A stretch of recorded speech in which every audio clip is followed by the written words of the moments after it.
G'day Storm Drakes, AOS Coach here, and we are talking all things Stormcast, not just any Stormcast. We have the new updates to the Stormcast range. How many times can I say Stormcast in one sentence? I think I've just hit a world record. But Stormcast have got an update in this Dawnbringer Crusade. Dawnbringer, the Long Hunt is what it's called, actually. And they've got some really interesting rules and a completely different archetype that you can build around. And I'm excited to introduce my guest, Roma Toor, the mother of dragons. You probably know her from the Dudes of Sigmar podcast.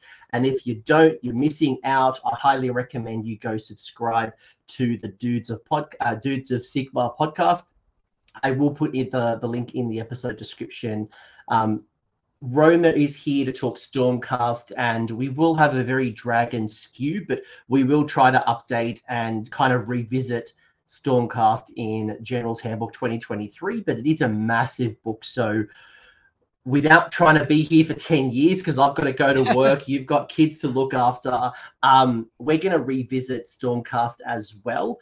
And Roma recently went 4-1 at the Northern Waste GT. So in a second, I'll get you to introduce yourself, but if you are thinking about picking up the either the book or the box or whatever it might be, shout out to Element Games and Warpfire Minis, who are my affiliate sponsors, who will give me a little bit of cash under the table. But more importantly, it goes to support the channel and grow it. And who knows, maybe I'll be full-time one day.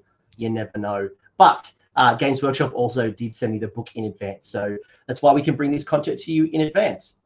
Roma, for anyone who hasn't listened to the Dudes of Sigmar just yet, or they might not have caught you actually on the Party at the All Points podcast, which you were recently on as well.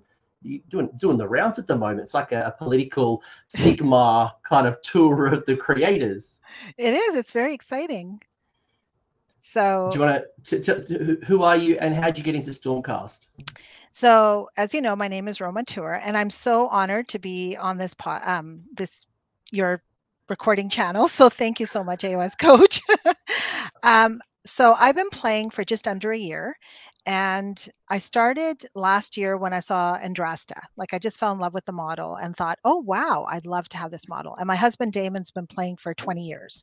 So he's been playing, I've been buying him models and units and armies for years and never interested at all to play. And then when I saw Andrasta, I was quite interested, and our friends, we were all going to LVO this year, and our friends, Robin, she was going to play, and I thought, you know what, I should play as well. But it was really hard getting started. So I started actually probably October 31st, so it's almost a year, and fell in love with it. I have to say it was very difficult to learn, because when you're just starting out new, there's a lot of layers of learning. Like, I didn't even know what a D3 was, a D3 dice. That's how I started. And then I joined the league, the Northern Waste League, or the Everwinter Nights League. And I won my first game, and I was so excited. Then we went to LVO, and I won again. I won a game. And then I've just been playing and learning, and my lists have been evolving. And let's just say the list I started with is not what I'm playing now. And it's just been a great journey. And then we had our tournament in August, and then I went 4-1 with, and I love it. And I love Stormcast. I'm like Stormcast Eternals for life.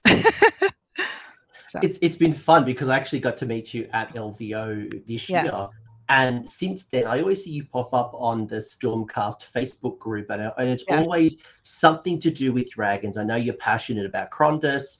You've always run dragons in some variety. So partially why I reached out to you, but also, your 4-1 is great, considering where Stormcast currently is in the meta. And they're doing okay. They're not the best. They're not the worst. And one of those driving factors is definitely the fact that their battle tactics and some of their choices are so bad. Like, they're not very good. And right now, there's not a lot of easy battle tactics compared to previous seasons. And being the starter army that Stormcast is, it does generally attract people who are less experienced, who bring the kind of the win rate down a little bit. But it's still a great faction. And there's been a whole bunch of things we'll talk about in a second. Okay. You've gotten some discounts. You are spending cash.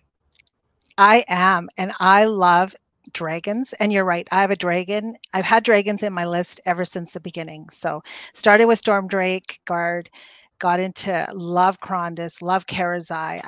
I love dragons. Speaking of dragons, it's a sweet model. So this is our new. Oh, I can't wait. Comes up really quickly and wasn't too challenging. Actually very easy. It's not glued together properly, so I can build and paint the models individually. But it's a fun model. It's a really fun model, actually. I can't wait until mine arrives.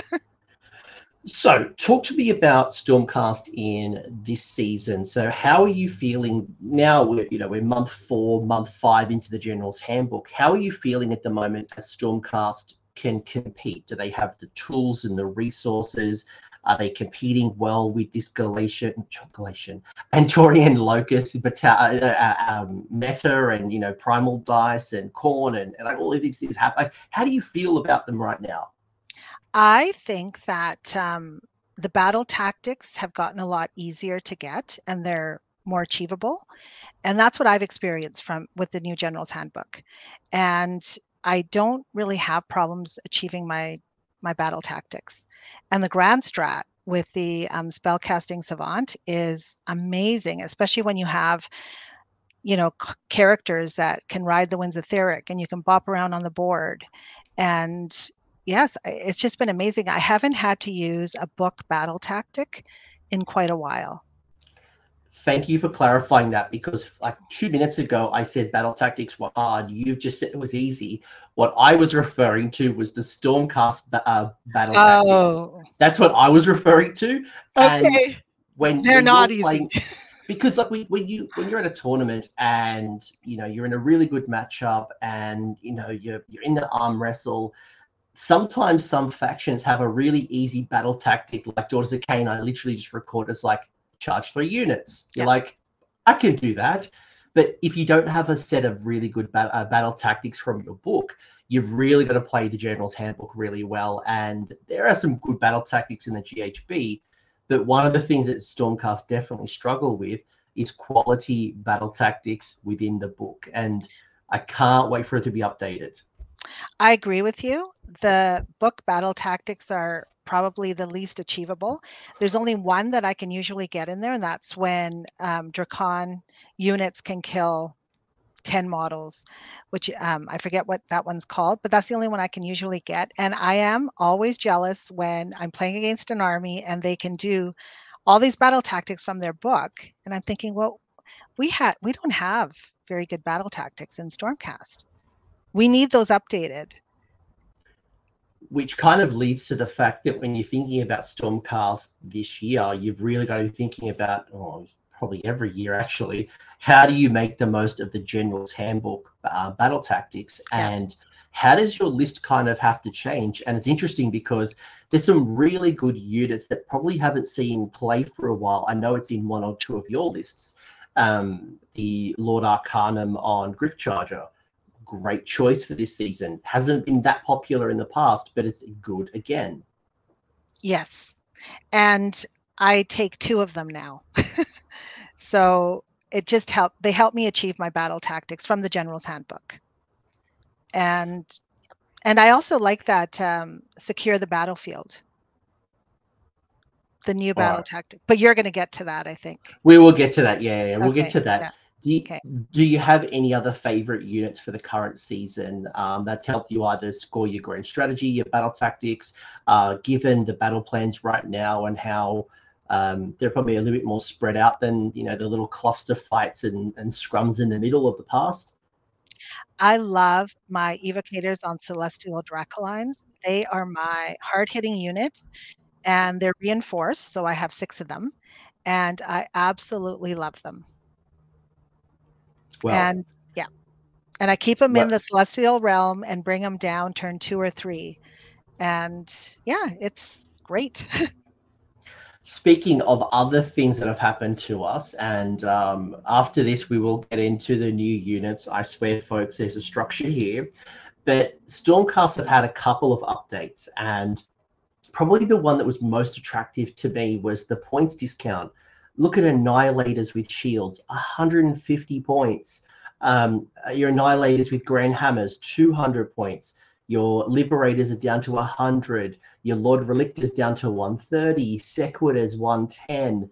Chariots, 150. Vindicators, 110. Discounts across the board.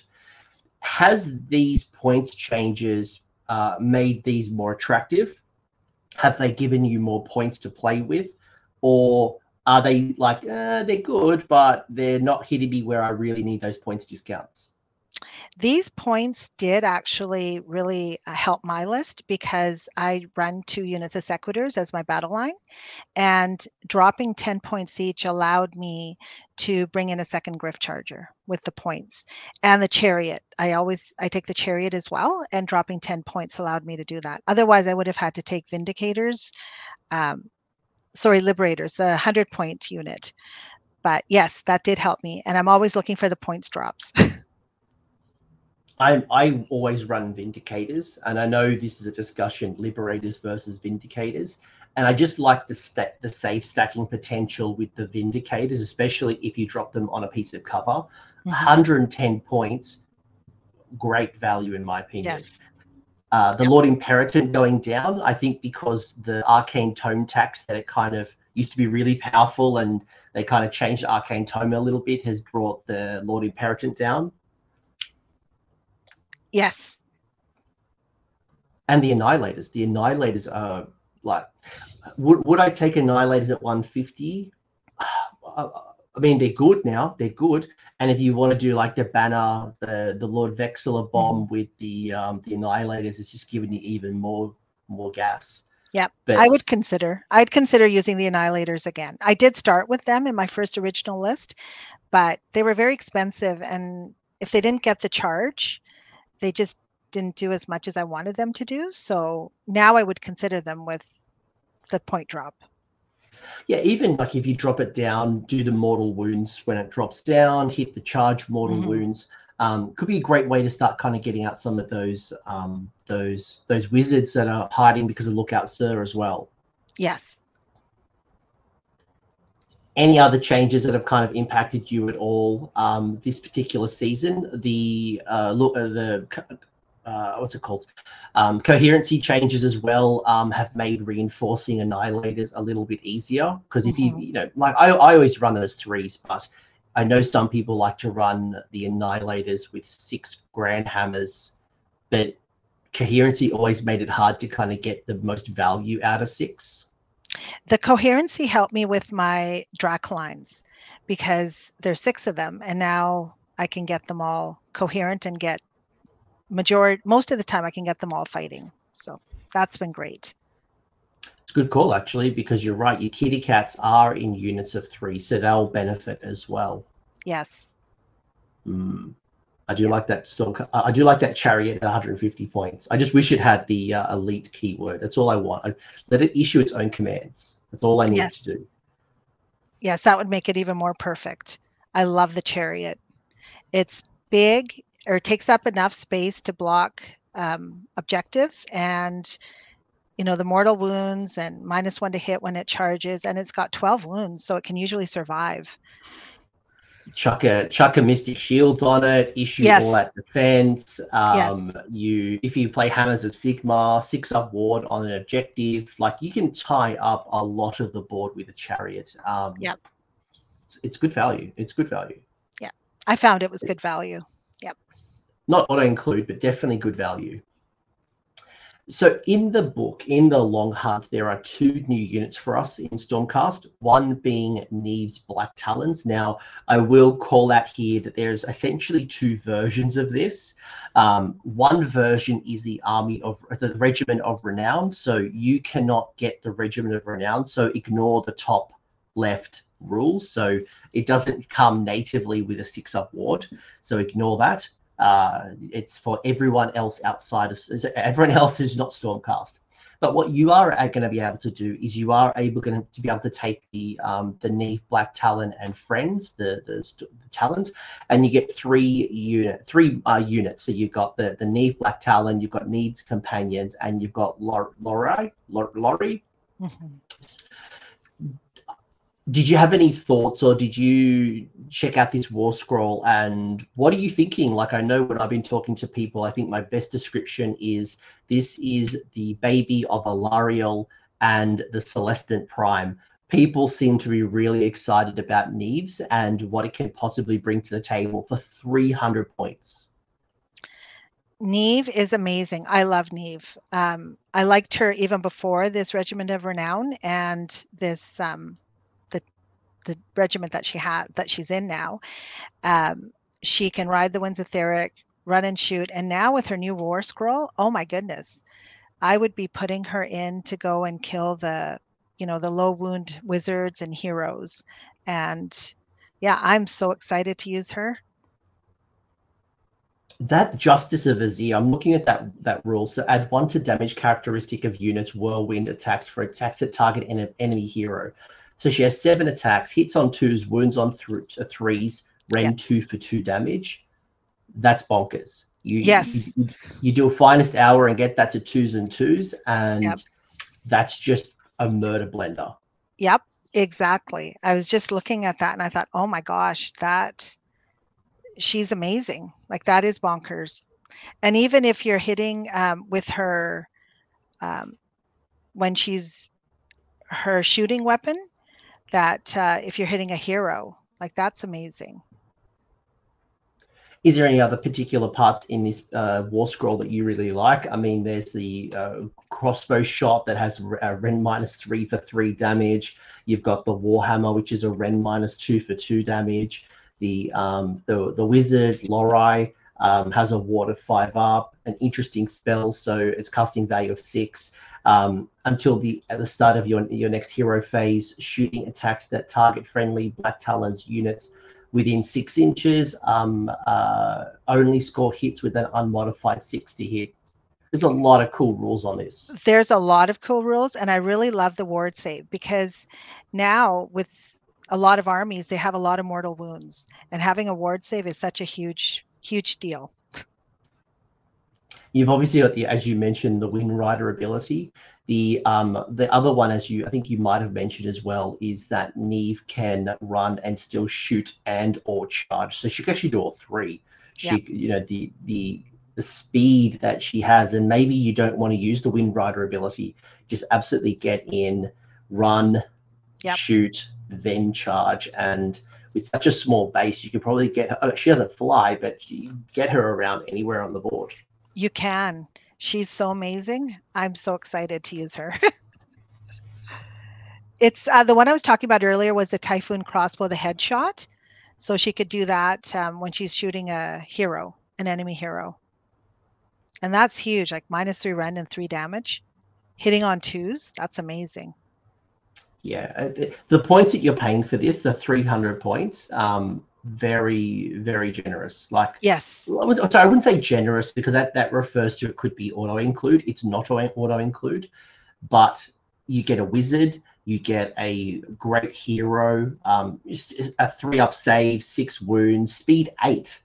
So speed 8. Some good stuff in here. Would I take her? Possibly. I guess, where does 300 points come from is, I guess, the question that I have. Yeah, with my list that I have my basic must-haves. So I've got my battle line that I always have. I've got my evocators on Dracolines, and then I've got my griff charges, and I have about 700 points I can play around with. And that's where I bring in Ionus, and then I could bring in Neave, and I bring in Karazine, the chariot. So I just kind of play around with that. I bring in Celestant Prime and maybe Retributors. Like, I just kind of play around with that number of points. And that's where I have the most fun. Yeah. Do I like this war scroll? Yes. Would I take her in my list? Question mark.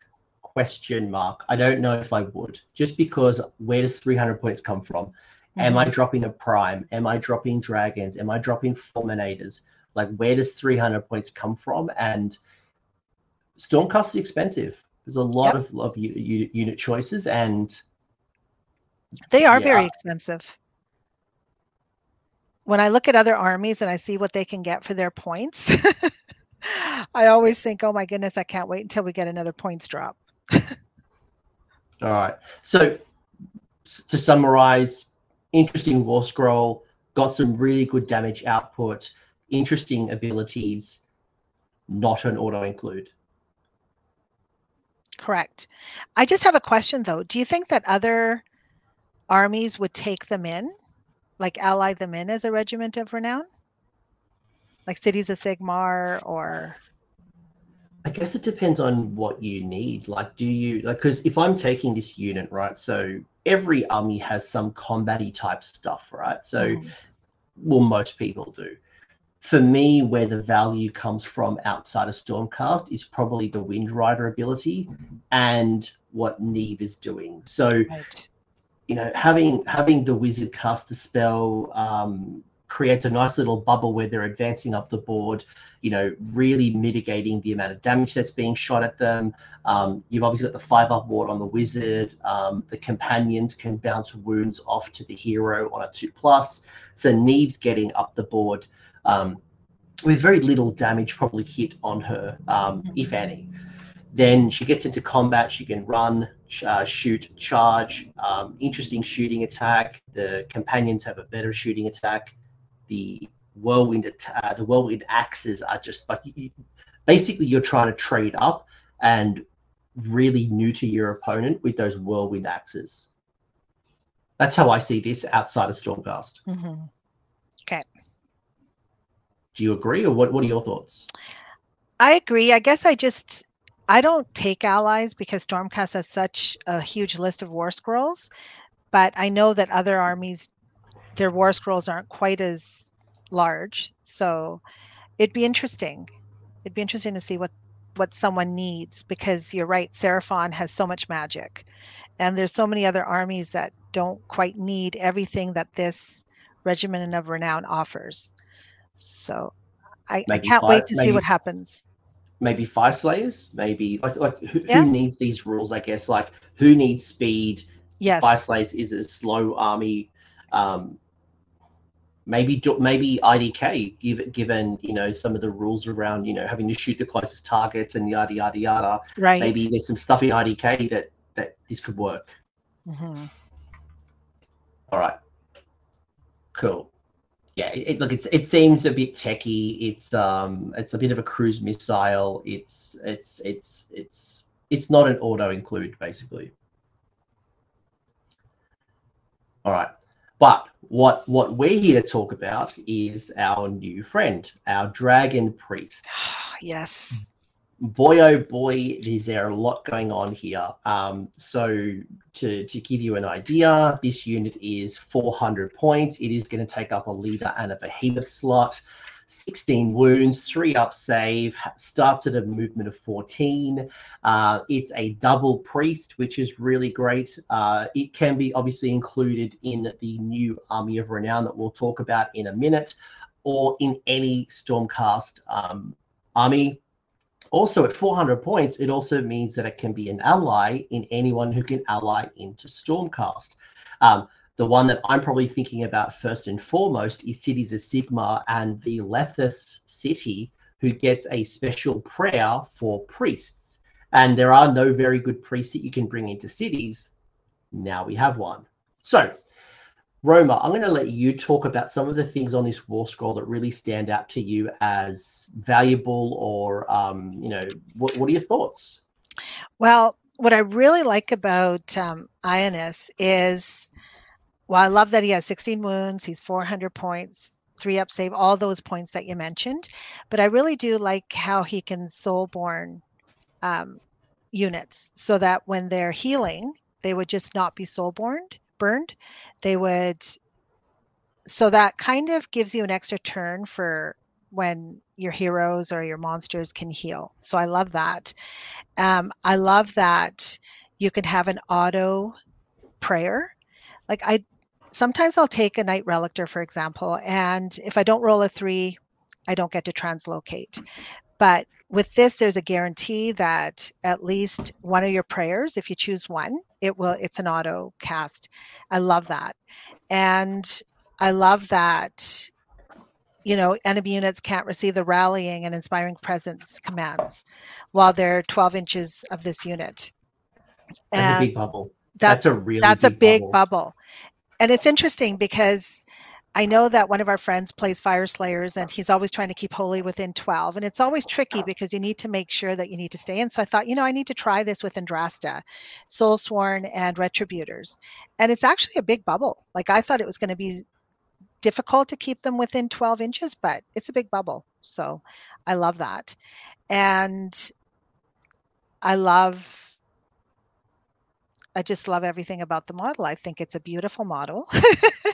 And I love that it still has the subtract 1 from the attack's characteristic, similar to Karazai and Krondys. So I like that.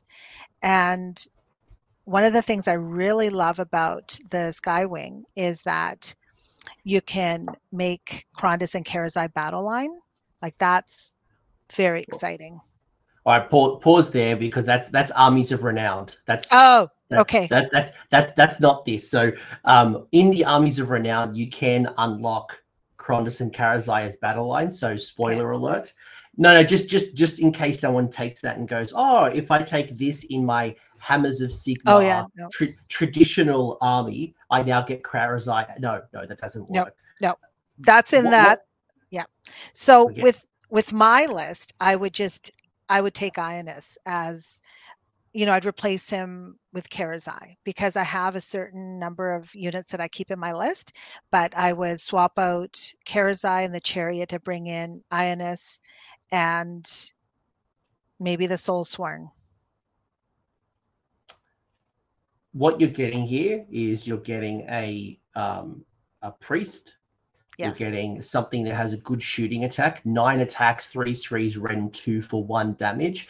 Roma was alluding to a rule called the Spirit Scourge Flames, where basically each time a friendly wound is allocated to an enemy off the back of the shooting attack, it's soul burned.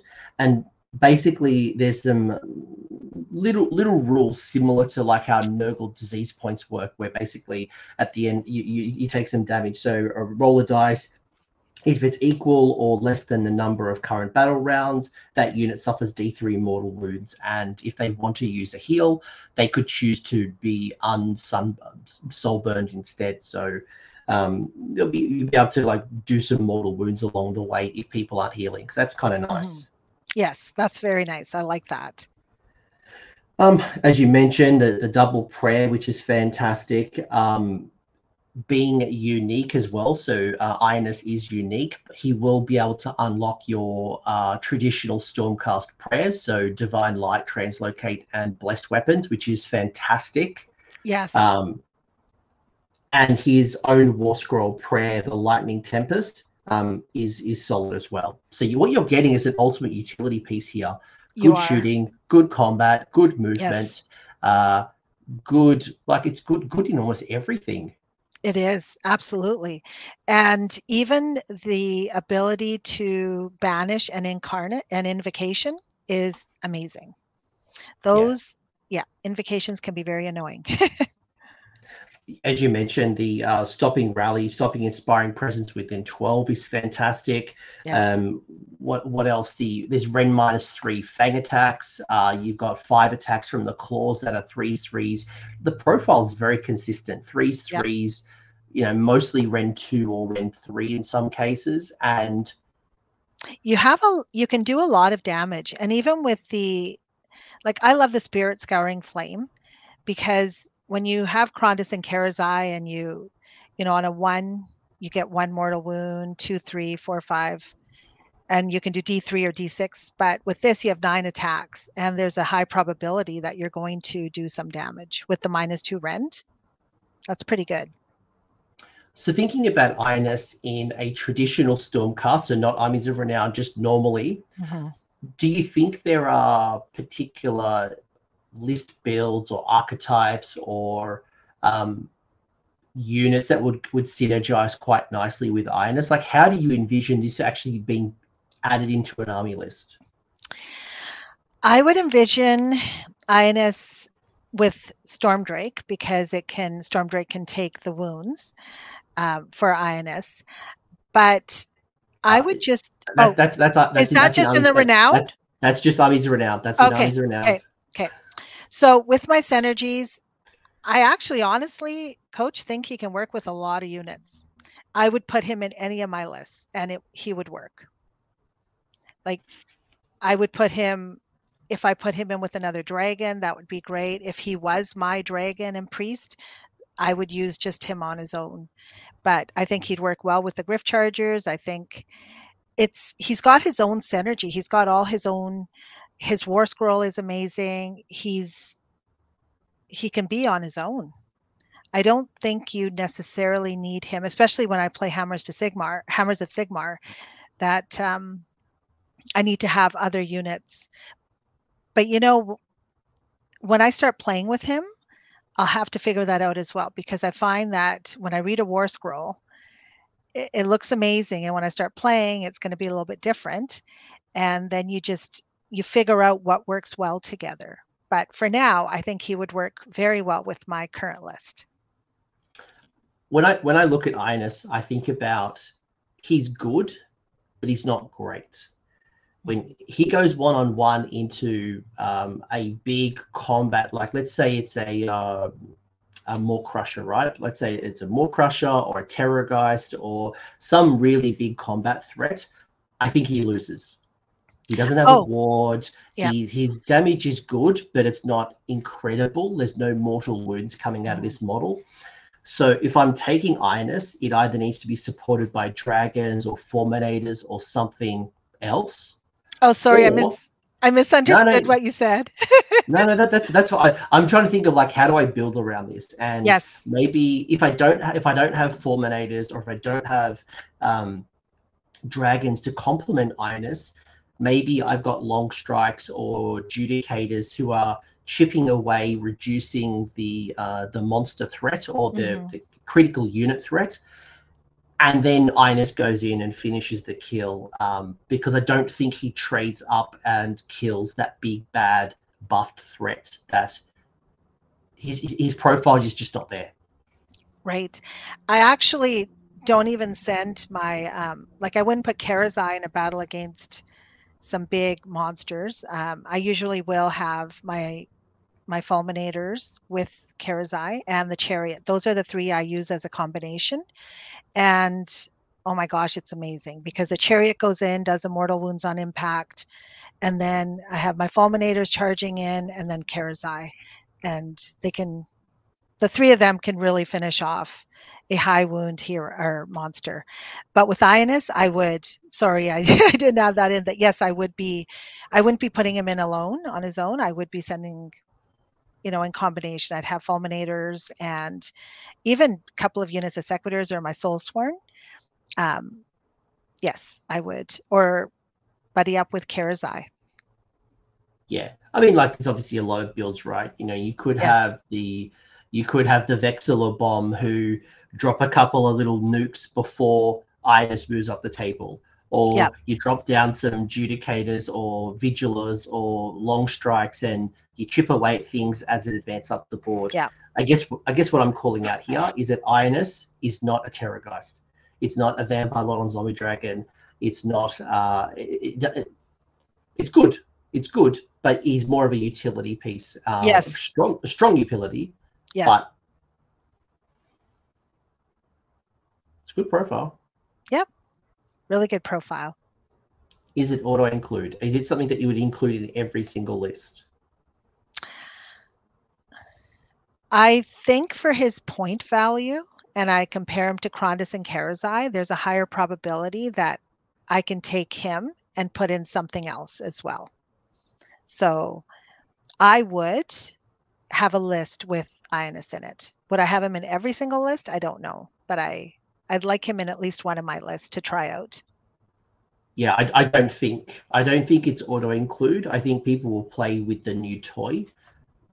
but it is a 400 points is a fair investment. And what are you trading out is the key. Exactly. Yes.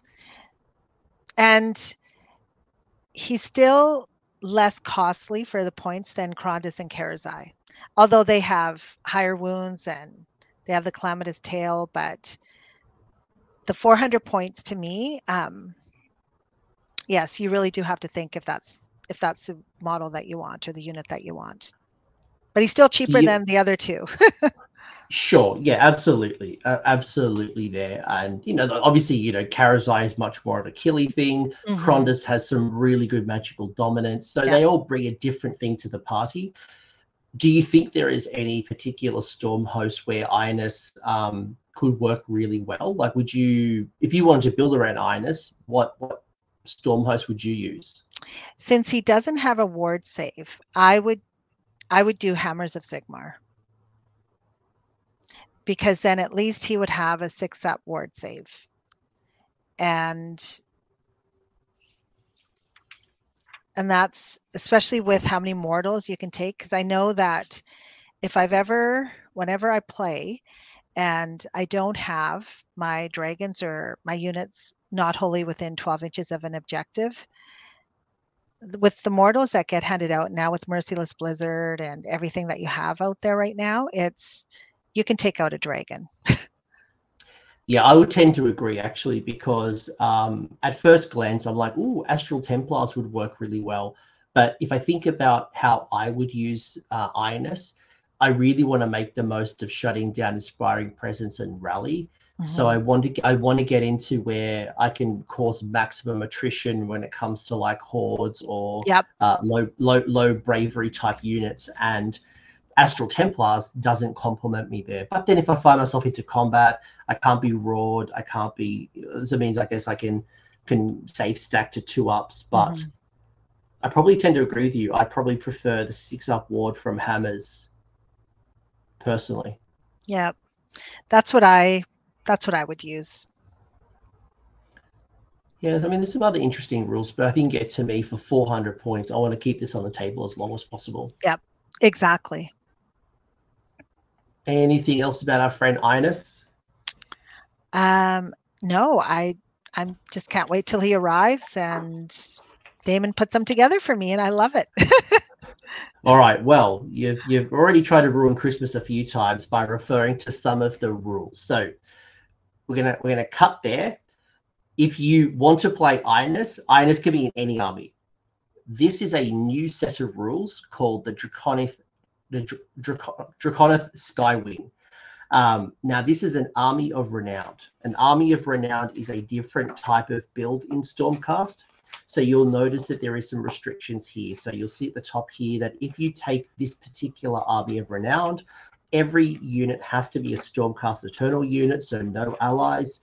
And it also must have the Draconith keyword. Sorry, it's early morning for me. I'm already losing my voice. So it means that you can't take anything that doesn't have that particular keyword. So you couldn't do a Star Drake, you couldn't do Fulminators, you couldn't do Long Strikes, you couldn't bring yourself a Lord Imperatant. Literally, it is giving you Ionus, Krondys, Karazai, Stormdrake Guard, the end. The other thing that you need to know about with an army of renown is that you can't take your Stormcast enhancements. So no command trait, no artifact, no spells. Everything that you're going to use must be self-contained in these set of rules. There's two pages here. So there is a command trait for you. There is artifacts. So it's not like you've lost them completely. It's just that you couldn't use your traditional translocate and all of the other things that you would normally pick. Roma, are you ready to unpack this for me? Yes. All right. So we know that it's very restrictive and it's dragon focused. Stormdrake Guard, Krondys, Karazai, Ionus. So the first rule that we get is that Krondys, Karazai, and Stormdrake Guard that have 2 models can be battle line battlefield roles. What does that mean? What that means is amazing, because now I can use all 3 of them. I can use Krondys, Karazai, and Ionus in Enlist because they're Krondys and Karazai can be battle lines. So what I would do is put those two in his battle line, add a Stormdrake Guard, and then Ionus would be your hero, and then you can add in a single Stormdrake Guard. So it's just amazing. Otherwise, you wouldn't be able to use all of them together. And that is very exciting. Your Stormdrake Guard are traditionally only unlocked when you have a Lord Draconus, Knight Draconus, so or a Star Drake. So without that, you wouldn't be able to make Stormdrake Guard battle line. So that's a great option. And Stormdrake Guard are expensive, so it does mean that if you were going to take a Krondus or a Karazai, that's one of your battle line roles filled, as opposed to being forced to take 3 units of Stormdrake Guard if you didn't want to. Yep, exactly. Because then you would only get 1 big dragon, and then 3 Stormdrake Guard as your battle line. Yes, yep, correct. The other call out as well is that you can't take a single Stormdrake Guard and make it battle line. It has to be 2 models or more. So you can still take the single Stormdrake Guard. It just means that it can't be battle line, so you can't get around that. Yep, correct.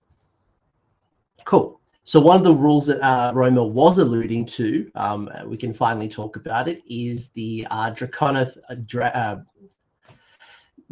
I'm struggling with words this morning already. So you've got the Guardians rule, where if a friendly Ionus Cryptborn is within 3 inches of a Stormdrake Guard unit, before you allocate a wound or a mortal wound to that hero, or instead of making a ward roll for that hero, on a 4+, you basically bodyguard it and you allocate to the dragon instead of Ionus. You know what I really like about that is that the Stormdrake Guard and Ionus both have a similar move. When you think about Praetors with Karazai or Krondus, the Praetors can't move as far. So this is actually really good matchup with taking the wounds. I love it.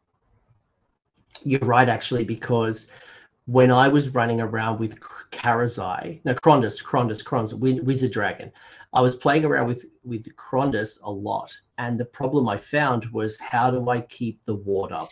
I could run Praetors, and then I'm trying to just run them up the board and not move to my full potential.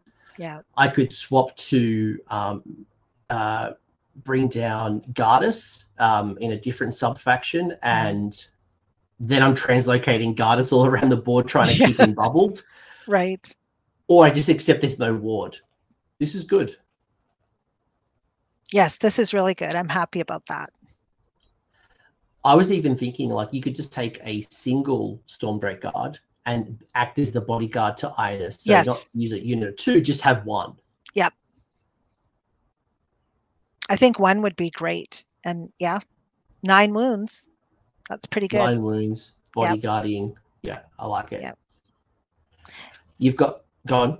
Because 1 Stormdrake Guard, I had 1 in a list before, and it doesn't do a lot. So I'd want the lonely 1 Stormdrake Guard to be right beside Ionus. So that would actually work very well together. They'd work well together.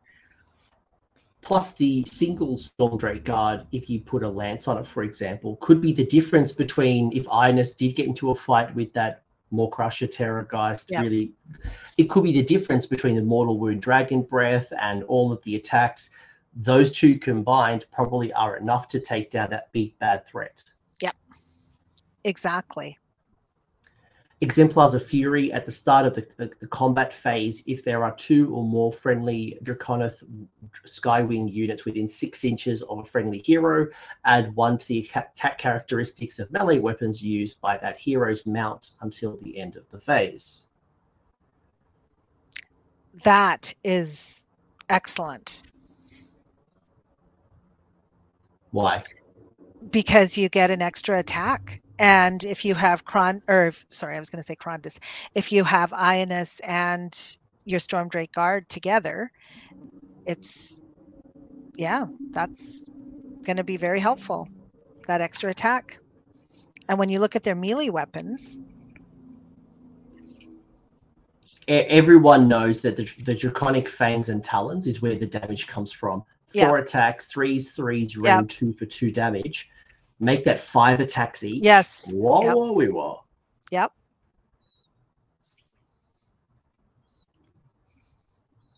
And the best thing as well is, and one of the things that I mostly enjoy is that the fangs, regardless if I charge or I didn't charge, they're always a consistent profile. I love the lance. I love the lance, but the dragon just being consistent is so helpful.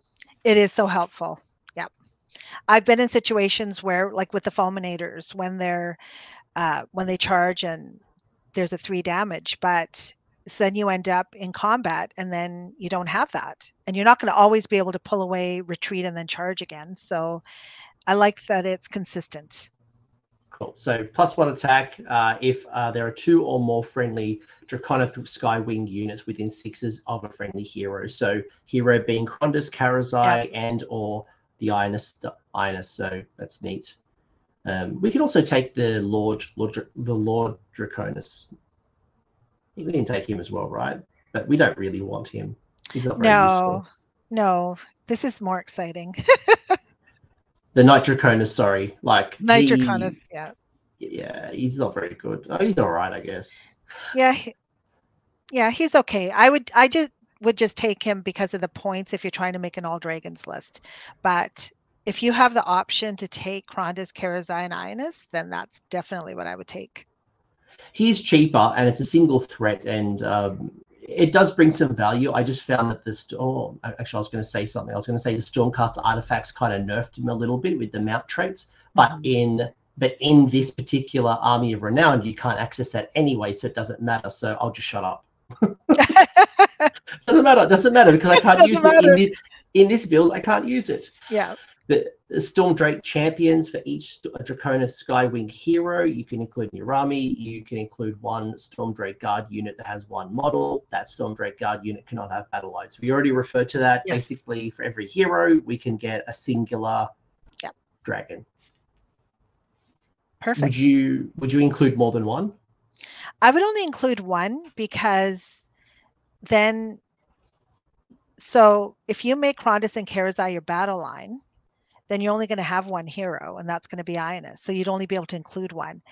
And if you pull them out of battle line, then you can't take all 3. Like you can't take Karazai, Krondys, and Ionus.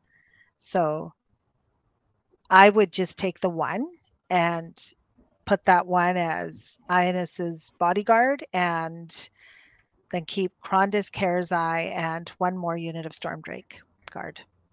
I think the challenge as well as points. Like, how do you fulfill your battle line options? I know. And then have some singles. Like, you just don't have the point. At 2,000 points, you just don't have the points. You don't have the points to have more than 1. Yeah. And they cost a lot. Like Krondys and Karazai, that's 1,050 points. And that's expensive. So, and then Stormdrake Guard, they're pretty expensive. Like 340 for the 2. That's a lot of points. Yeah. And then when you quantify that by 2 or even 3, if there's no Krondys or Karazai, most of your points disappears pretty quickly.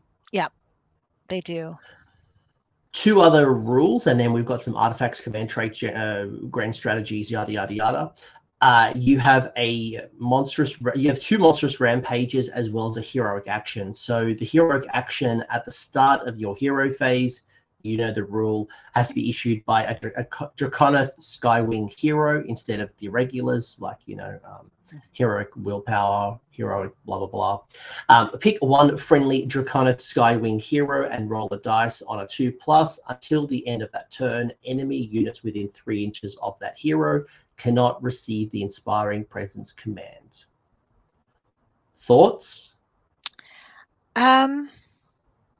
I think that would be great, and it's on a 2-up, so that feels more doable than a 3-up.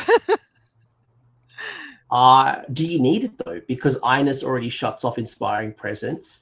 Doesn't Krondys and Karazai already have a Terror on their profile, or am I making that up? No, they don't. But I don't. This heroic action, quite honestly, didn't get me very excited. It was like, okay, that's fine. But yeah, Ionus already has that within 12 inches. You can't, it'll shut that down anyways. So yeah, for me, I'm not quite sure about this one. you're using it on Krondus or Karazai or your Knight Draconus, I think if I'm spending this many points on Krondus or Karazai, though, I'm using heroic willpower. I'm healing. I'm healing every day of the week. Yes. Yep. That's my heroic action, because Yeah. if I don't have a wall or I can't heal, I'm healing. You're right. That's what I'm always doing. Like, this seems nice, but I wouldn't use it. No. But when Krondus and Karazai are battle line, then it would just be Ionus that you would be wanting to heal. Yeah. I would just use my healing. I don't know if I would do this one as my heroic action. They've still got the hero keyword, so you can still use this on them, even if they are conditional battle line. Okay. Yeah, because Gargants can do the same thing. You can use a Mega Gargant as a battle line and have a four Mega army, and it still allows them to do heroic action. So Krondus, Karazai can still do this, even if they were. Yeah, absolutely. Okay. So I guess I would do it if I didn't have to heal them. Yeah. So if they're unwounded, and everything's looking, and I don't need to do anything else, then I would choose this. I'd probably choose this over rolling a command point, because there's many times when I can't roll a 4. Yep, no, that's a fair call. So I guess it depends on your options. It is a 2+, so it's pretty guaranteed. If you know that you're going in for a charge and you're going into something that you want to just like remove off the board, do this. Yes. But healing would be always prioritized for me. Yeah, healing's always prioritized for me as well. The Storm Unleashed allows you to have 2 additional monstrous rampages, so you still get your normal raw stomp, yada yada.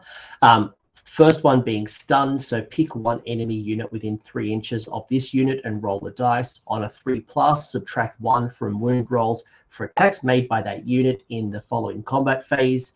The other being impact tremors, so pick one enemy unit within 3 inches of this unit, roll a dice.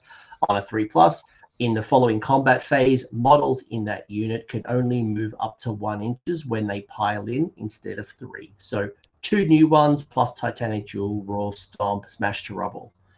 Do you like any of them? Yes, I do. Impact Tremors, I love. That 1 inch pile in versus 3 inches, you can prevent units from piling in and getting on an objective. You can, now your hordes aren't all going to be able to pile in. I love that. I would definitely use that one. Piling is such a huge deal. Especially when you're running Krondus or Karazai, that massive base allows for a lot of attacks. Yes. And that volume of attacks is what will bring down Krondus or Karazai. So reducing how many can get in, you charge onto the flank of an enemy unit, do your maximum damage and minimum pile in return. Exactly. And sometimes with the big base like that, you're clipping multiple units too, and now they all can't pile in all around you. So yes, I love that. That's definitely wonder. Stun is really good as well, because plus subtract 1 from wound rolls. That's great. Now that you have Horror Frost and people are, you have, when you're wounding on 2s, I know that when other armies do that against me, it's like, oh no, now I have to wound on like 3s or 4s. Yeah, it's a lot. So that one's really good as well. Yeah, most armies don't have the ability to get a +1 to wound. So being able to reduce their wound characteristic by 1 is very, very powerful. And the most common way to kind of mitigate this is Finest Hour, and that's already passed. So by the time we get to the monstrous rampages, you can't do that. So I really like this one, especially if you've got a unit that can do high damage or mortal wounds, and we can reduce the amount of damage coming in. Stun is great. So that's where you have your options. So depending on what you're doing, what situation, what you're fighting against, how many units, if there's, you know, hordes or whatever you're fighting, you can decide which one you want to use. That's excellent. Yeah, so if you're going into, let's say, that elite monster, do you roar or do you stun? If you are going against a horde or you know something that has high damage but lots of models, you could go stomp or impact tremors. Yep. Obviously, you know, the options are up to you. You pick what works best for you. Yeah, but what's great is having the options. Like, that's amazing. Yeah, agreed. Wholeheartedly agree. So we like the monstrous rampages. The heroic action is okay at best.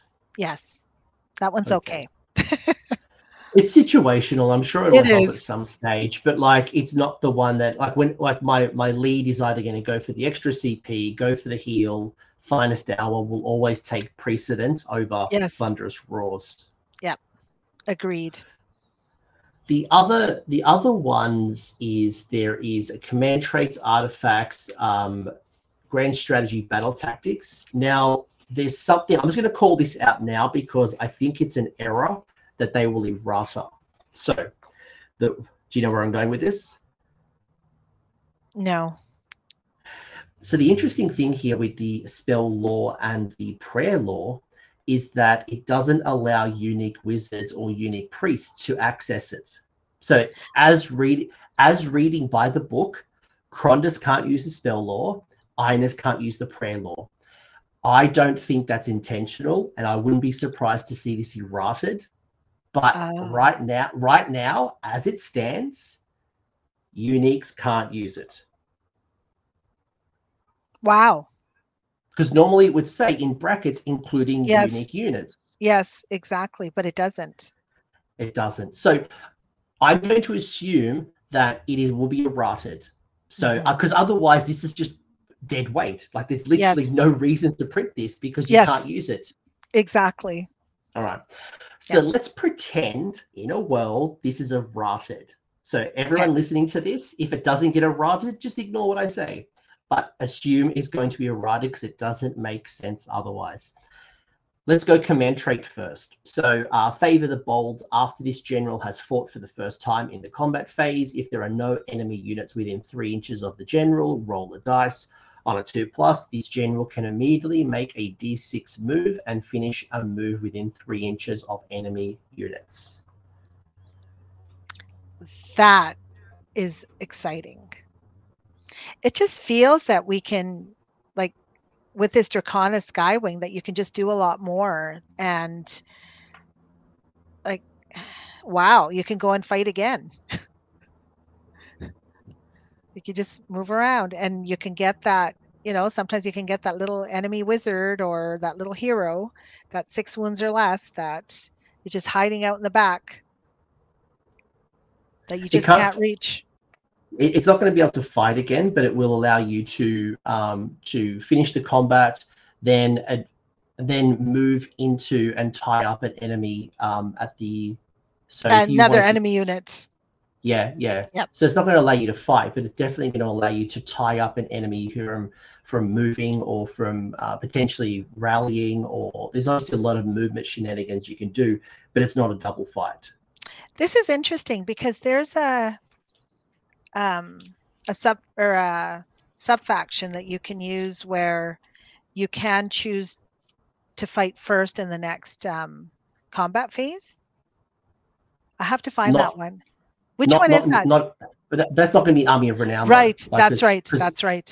Yeah. And that's the challenge here, Roma, is that if you are taking an Army of Renown, you're locked within these rules. So if you're someone who loves translocate, it's not on the menu. If you're someone who really needs what's it called? The +1 to wound spell, blades. Celestial blades. Celestial blades. If you're someone like with my dragons, I always celestial blades my dragons up, but it's not on the menu. Right. It's not here. So this is different. So this is where it's basically: do you build a dragon list using the Army of Renown, or do you take a similar archetype put it in hammers, put it in anvils, Right. put it in another build, and bring in cheaper battle line, bring in those critical spells. What's the trade-off? So Right. at the end of this, we'll work out what's better, what's not better. But let's just keep within this Sure. frame, Okay. and then we'll see what we like and what we're missing out on. Okay. So movement shenanigans, nice. My Nice. challenge though is that I don't know if I have the hero slots, because I can't put this on Krondus, I can't put this on Karazai, I can't put this on Ionus. So it means I need another hero, the Knight Draconith, to get to unlock the command trait. Right. So maybe you'd have to build a list that includes that Knight Draconith. I would just sacrifice my command trait. I wouldn't care. Yeah, I agree. It's interesting. It's interesting. It is interesting. You have a artifact. You have one artifact. Again, this is really only going to be relevant if you take the Knight Draconith, because again, you can't put this artifact on a unique hero. Once per battle, at the start of any phase, the bearer can say that it will raise the celestial ensign. If you do so, you can heal up to D3 wounds allocated to each friendly Draconith unit wholly within 9 inches of the bearer. I love any kind of healing, that's great. The question is, who takes it? Yeah.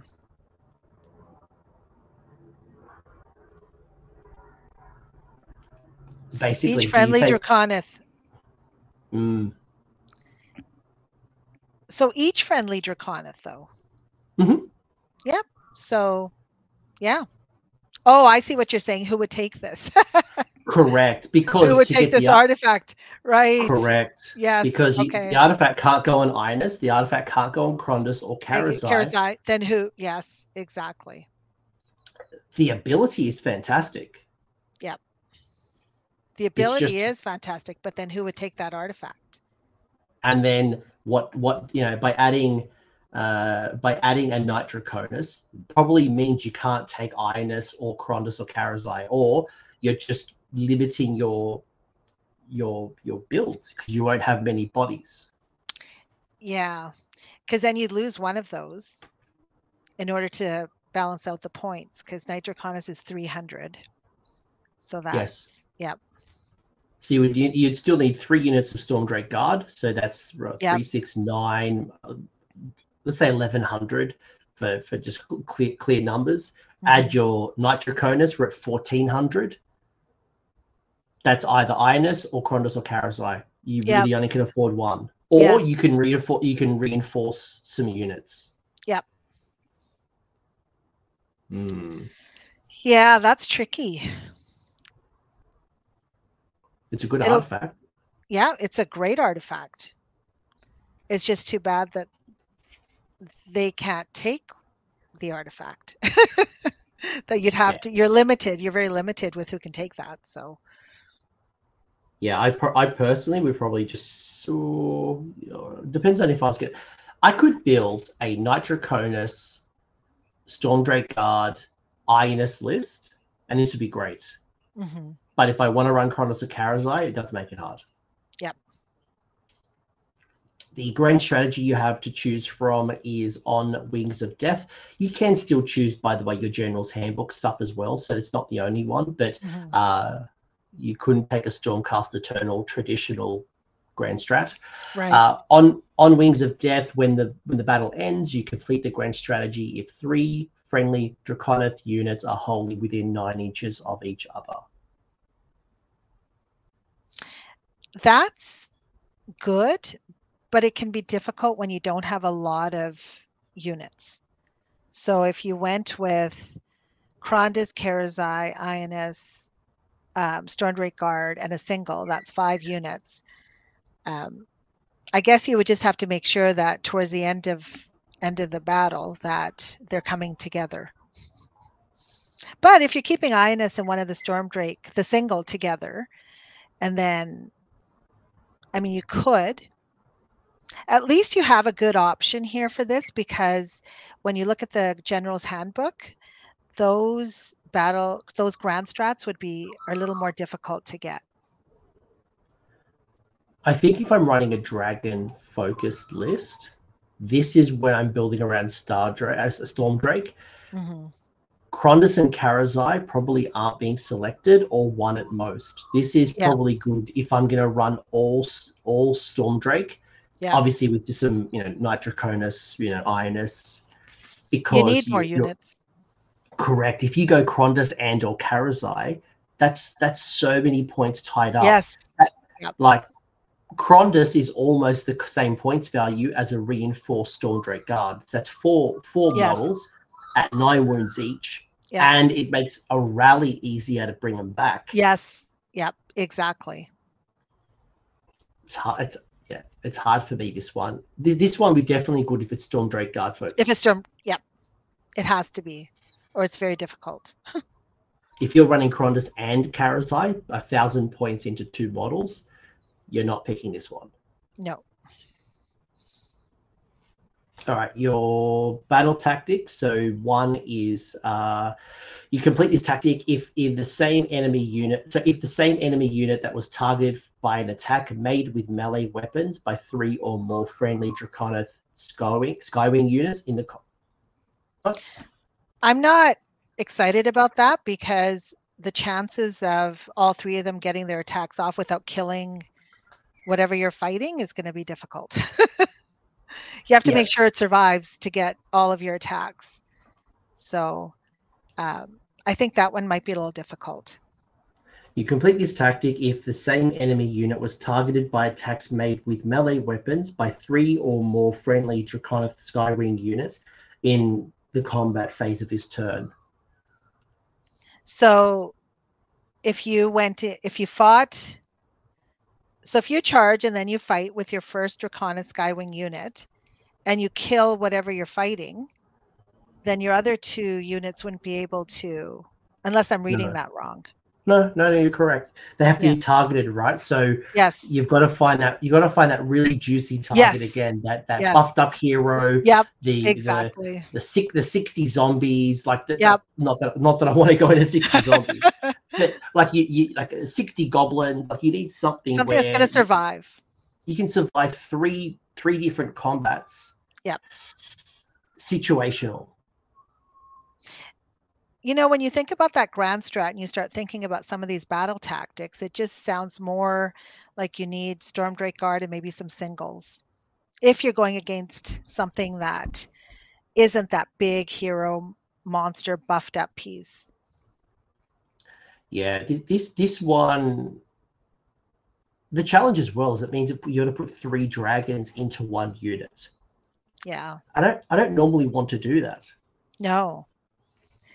I already have a hard enough time with a hero and a battle line charge to make sure that the unit stays alive after the unit survives right now with that battle tactic with Stormcast. It's an interesting battle tactic. It's achievable, but it's situational. It's situational. Yeah. Focus destruction. You complete this tactic if the same enemy unit was picked to be the target of 3 different monstrous rampages carried out by friendly Draconith Skywing units this turn. That one is so dependent on a dice roll. If that's what you had to do, that's when I would choose this. They only have to be picked to be the target. So even if you're not successful, this one will be fine. So you could carry out Stomp and fail it, but as long as you pick them to be the target. But again, it goes back to the same thing. Do I want to I see, right. Yes. Do I need to put 3 monsters into a unit? A unit, yeah.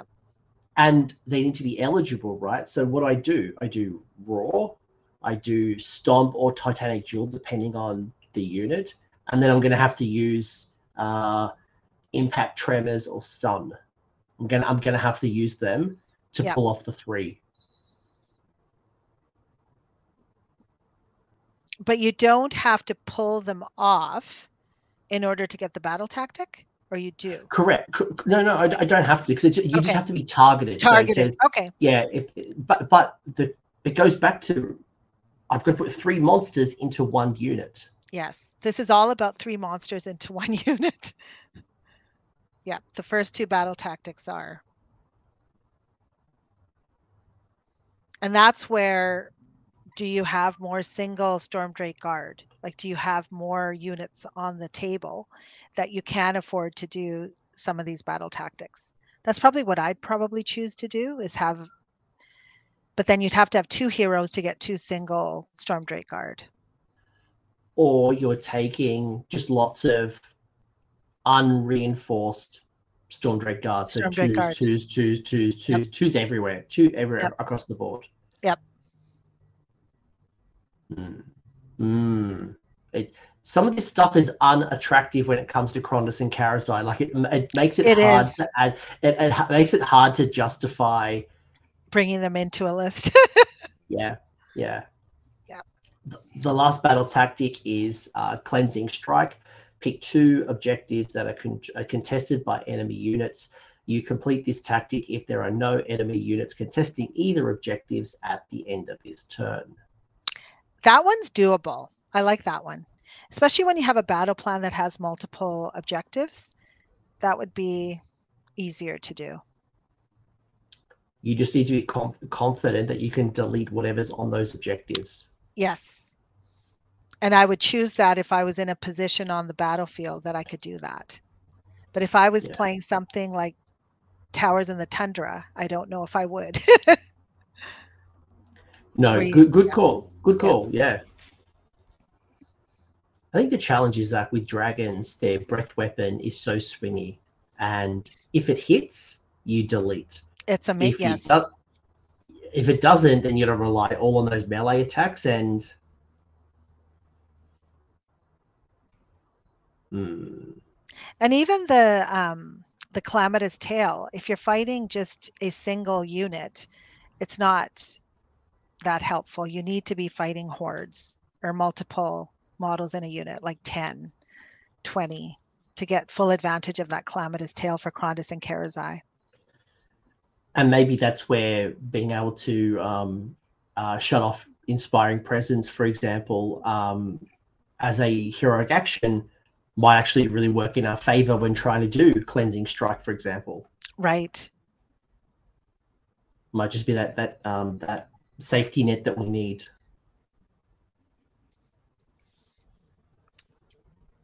Cool. Anything else about battle tactics, grand strats, artifacts, or command traits?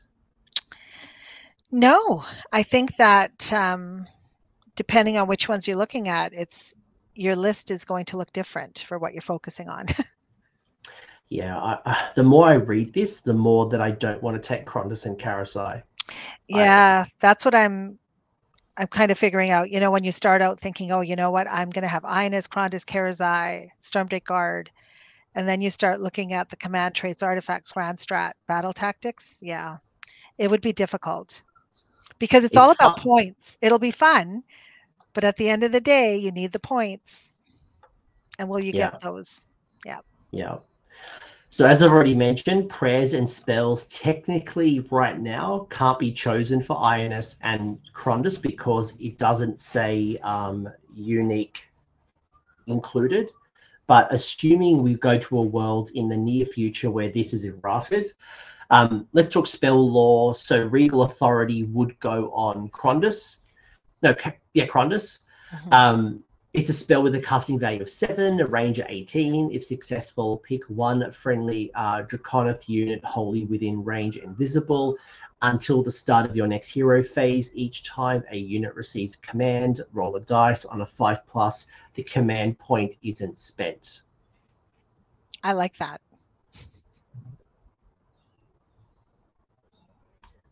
Krondys is a double or a triple caster? He is +3 to cast. When how many spells can he cast? 2? Is it 2? 2. It's 2. 2 spells. Is that okay? Yep. What I like about this is that I find when turn 1, I have a lot of command points. But after turn 1, when things start happening, your command points, I just feel I don't ever have enough. And so this would be great if you could If you're save some of those command points. Yeah. If you're taking Krondus, you already get the War Scroll spell. Is it Atavistic Tempest? Yes. You've got Arcane Bolt, Mystic Shield. This would be the other spell, this That is a you could add. utility spell. Yeah. Yeah. Yeah, Krondus Honestly, has a lot of great spells. Honestly, I'm picking Mystic Shield and Atavastic Tempest. Like, they're probably the two spells that I would use more on the table because I want the +1 save. Yes. And you know better than I do, Krondus' War Scroll spell is bonkers. Yes, it is. But you know what? I wouldn't always get all of them off, even with the +3 to cast. But now with the Primal Dice, it'll be easier to cast his War Scroll spells. Yeah, I just don't like the one in 3 shot of getting a command point. Because you're not going to have that many command points to spend, right? Right. Like, you're CP hungry, but you just don't have a lot. No.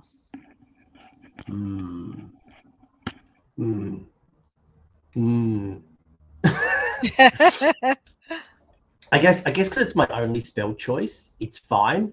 But like, I just look over the fence to Stormcast and think of Celestial Blades. I'm like, I want that spell back. Yes. That's one of my favorite spells too. All right, so spell lore, if you're taking Krondus, awesome, it's free, assuming it gets errated.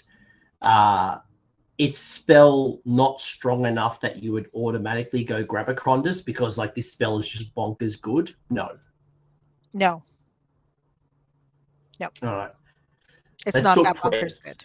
Yeah, it's not. It's okay. Like, It's okay. Useful. It's nice. It's useful, but it's not something that I would definitely say this is what I want over other. I'd rather have the +1 to wound. Yeah, and in this particular build, there's no other way to get a wizard, a Draconith. Oh no, because Arcane Bolt. So Arcane Tome won't let me get this spell anyway. So it's the only way I could get the spell is via Krondus, assuming it gets errated. All right. The prayer law, again, assuming that Ionus can take this in the future in a errated world, there are 3 choices: Sigmar's Grace, Sanctification, and Sovereignty.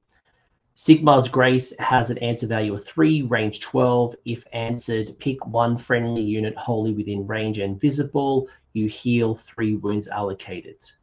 I think we both agree we love this. Yes, we do. I love Sigmar's Grace. Because of the healing, because we just want to because of the healing. Yep. Sanctification, prayer, answer value 4. Until the start of your next hero phase, subtract 1 from casting rolls for enemy wizards and subtract 1 from chanting rolls for enemy priests. This is really helpful with the high magic lists that are out there that you play against, like Seraphon, and yeah, I like this as well. And depending on what's going on in your game, you can choose which prayer you want at what time. So that's very helpful. I like that. It's an interesting one because it might force people to use their primal magic dice where they would have just scraped through, but now with the -1. Yes. I actually really like the -1 to chanting rolls, being able to stop Daughters and Khorne and Fire Slayers, and this is utility. Yes. This is great. Yes. And subtracting 1 from chanting rolls is huge because that's a 1d6 that you're rolling. And if someone rolls a 4, then it's a 3 and it's not going to go off. So I like that. Sovereignty is the last prayer. Answer value 4, range of 12. If answered, pick 1 enemy unit wholly within range. Until the start of your next hero phase, that unit counts as 5 models for the purpose of contesting objectives. I really like this one, and I'll tell you why. I've played a lot against Degadons and certain Gloomspite they're the spiders, and they count as 10 on an objective, and they just, some lists will have 4 stegodons, and then they'll put all of them on an objective. So that's like 40 models on an objective. So I like this one where it reduces it to 5. But again, it's going to be situational depending on what army you're playing against, and if you need to use it. But having that option is great. I love this because as a monster, you're going to be counting as 5 on objectives, which is great. But against hordes, against anyone who's got, units of 10 or 20 models, if you have, the Vampire Lord and Zombie Dragon and a block of 10 skeletons, well, you've lost the objective. And you don't have that many models to commit to objectives. This, I love. Gargants, you drop them down to 5. Your ogres and your stonehorns and other things like that, dropping them down. I see this as a horde piece, not necessarily like, most heroes are 5 anyway. Yep, that's excellent. Again, assuming that Ionus gets an errata, allows us to do this. Roma, any final thoughts on the Draconith Skywing? No, but it's interesting on what your list will look like based on all of this. So, nope. So I've got 2 questions from Discord to kind of bring us home with the Army of Renown. Okay. James asking, do you think this will outshine a traditional all-dragon army? I think depending on how you build it, it could, but it would depend on your spell or your prayer scriptures, knowing that you could take those. But I'm kind of on the fence about that, because I feel that you just have so many more options to just put your dragons in with a regular Stormcast list. And there's a lot more options. I'm still a bit on the fence. Yeah, I am on the fence right now. I see the benefits of the Draconith Skywing, but I don't know if it's worth the trades. Yeah, I agree. I would rather, I agree. You just have more options. But again, I'm still on the fence until I try this list out and try to play it and see what happens. But at the moment, I'm on the fence. I think it does allow me to make Krondas and Karazai battle line, which is fantastic. Yes. But the challenge is that all the rewards on this side is telling me not to take Krondas and Karazai, because the grand strategy, the battle tactics, the artifacts, the command traits are pushing me down towards a Knight Draconus, not. Which is interesting, because you would think that because they're making, or this allows you to take Krondas and Karazai's battle line, was a draw for me. But after looking at, the command traits, artifacts, grand strat, battle tactics, it feels that, they aren't the ones you should take. And then you're back with the Knight Draconus, which is, you could still have a Knight Draconus in your own regular Stormcast list. And I've never used Knight Draconus. So I don't know. I think that if you're going to say that Krondas and Karazai can be battle line, then you need to work that up. Like, you need to make that desirable. And right now, that's the only thing that's desirable, that you can take them both, but you're not getting any other buffs or a lot of advantages to scoring your points. Yeah, I think it's in the Troggoth Army of Renown. I think it's that build where it actually allows you to add unique units for command traits and artifacts, if I remember correctly. If that was the same here, I think it's a different conversation. I think right now I would probably prefer a traditional one, James. But as well, there's still a lot of question marks here with the spell lore, the prayer scriptures. Is Krondas even allowed to take a spell right now, as the rules say? No, he can't. But Yeah, because like, and the follow-up point was from, I think it was from Magog saying, traditional dragon lists rely on a mix of dragons and survivability mechanics, like Lord Castellan. Another great example, I'd shine the light on the dragons to send them up. Gardas obviously does great protection as well. Given the development of the meta, there's just a lot of mortal wounds. I think the armies of renown probably better outside of. The dragons are probably better outside of the army of renown. Yeah, I think so. Yeah, but if you're someone who wants to run all the dragons and you're struggling to score your battle tactics, and you're happy to run 6 to 8 Stormdrake Guard, this probably is the right build for you if that's what you want to run. Yep. And I saw a lot of lists at LVO that had a lot of Stormdrake Guard reinforced. So this type of list is very desirable for a lot of different people. Yeah, if I was running Condus or Karazai, I'm probably going traditional, because then I can do Praetors, I can do cheap Liberators, I can do the traditional spell lore. Yep. I can still have Ionus in the list, but yeah. Yeah, I agree with that, actually. That's kind of how I'm thinking right now, but I guess as we get more games in and more reps, things might get different or errated, but yeah. Yep. All right, so let's rapid fire through some Generals Handbook stuff, and let's get some quick thinking, because we'll be here forever. This is such a big book, and there's so many different types of builds. Right now, as it stands, are you more of a Scion of the Storm person or more of a Stormkeep person? I am Signs of the Storm.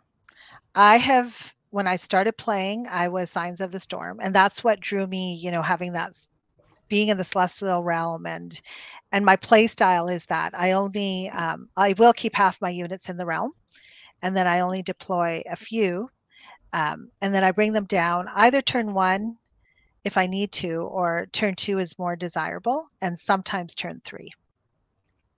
And it works well for me. Has the new Cities of Sigmar at all made you Stormkeep curious?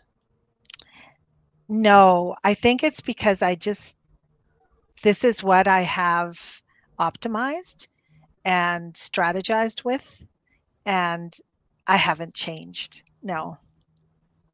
Yeah, I'm not the massive fan of Redeemer keyword anyway, and I don't know what I'd want to build into, and I'd rather probably just ally in Cities of Sigmar as opposed to build around them right now.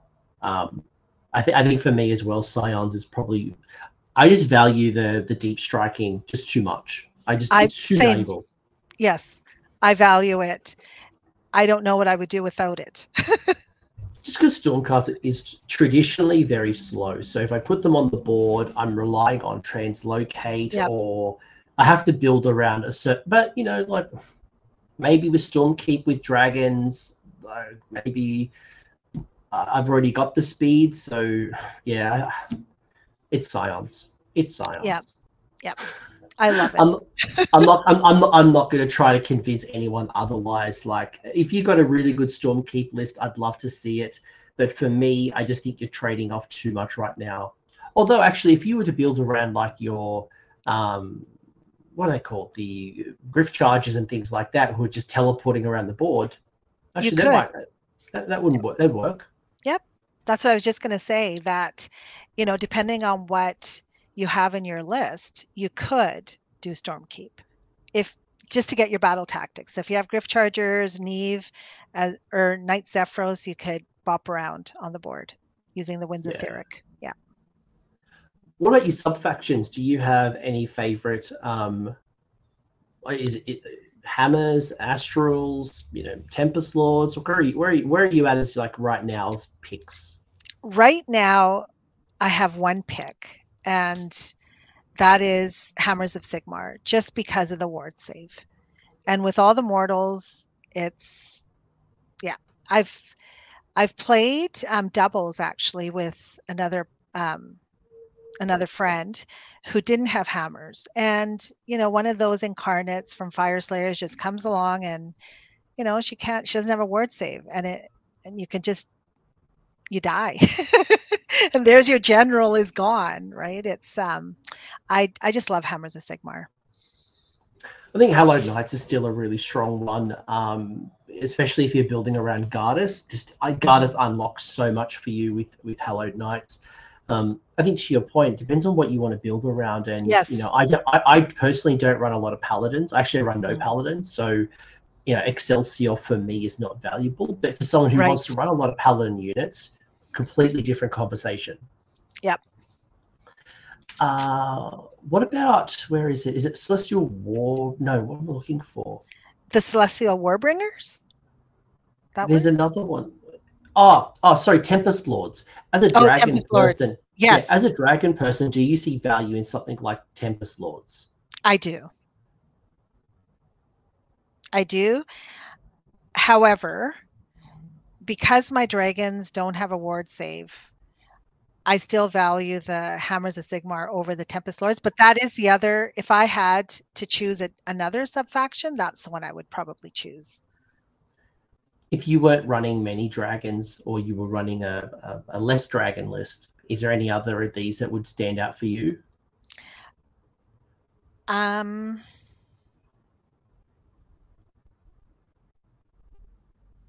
I think that, no, I'm just so stuck on Hammers of Sigmar. I did play Hallowed Knights. I played that probably for the first few months when I started playing Stormcast. And, you know, it was nice that they could fight on death. But as soon as I discovered that I could have a ward save, I just switched over to Hammers. And I could have the Fulminators as my battle line. And that was the other selling point for me. Yeah, absolutely. Yeah. That although, as we saw, Vindicators and what are they called? Liberators have all gone down in points. So like 100 points for Liberators, crazy cheap battle line. Crazy and cheap. No bounty hunters right now means you don't have to worry about your battle line disappearing to a stiff breeze. Yep. Look, I think ultimately it comes down to what you're building around. You know, Excelsior and Vindicators work really well. Like, it's just, are you building in Redeemers? Are you building in, you know, like what are you building around ultimately? But Tempest Lords is another good one I'd recommend. Yes, I do like Tempest Lords. That's the one I would consider if I have a Dragons list. If you're building an army and it's a traditional Stormcast, do you prefer your universal command traits? Do you prefer the Andtorian Locust? Are you going to make like a Knight Incantor your general, or do you do something like Staunch Defender or something from your book? I do the Andorian Locust.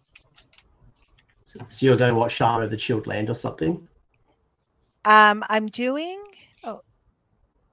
so what I have is for my Grand Strat, I do Spellcasting Savant, but I still choose Master of Magic for my command traits. Why? Because there is so much magic and I can re-roll. So with my Griff Charges, I really want to get off the Healing Light because I'm all about healing. And being able to re-roll that it's just so significant. That's my big spell I like to do if I have to heal anyone. And then Dispelling. Like it's really come in quite handy for me. It allows you to also put your primal dice into those big things while still trying to get off those critical spells. So if you're not building around like Hoarfrost and Blizzard, you could still get off that healing spell, re-roll it, and then primals into whatever. Yep. Okay. I like it. I like it a lot. Like there's just not very many good selections here, unfortunately. Like I'm just never like blown away. No, I'm not blown away. And, you know, when I take something like Master of Magic, it seems like, oh, okay, well, isn't there anything better you can take? But it works. It's what I used to run all the time until the Lord Imperator got changed with Arcane Tome. It was always Lord Imperator, Master of Magic, Arcane Tome. It just Yeah. worked. Now, Yeah. now it doesn't, but Yes, yeah. I used to take the Arcane Tome too. everyone needs that wizard. What about your artifacts? Are there any particular artifacts that kind of stand out for you? Yes, I love Luckstone. And when I want a guaranteed charge, I have my Griff Charger has Luckstone. And when I do hero and a battle line charge, I know I'm going to get that charge off. I like it. I like it a lot. Yeah. I played around with Mirror Shield a little bit, and that can be fun on the Knight Draconith if you are going that type of build.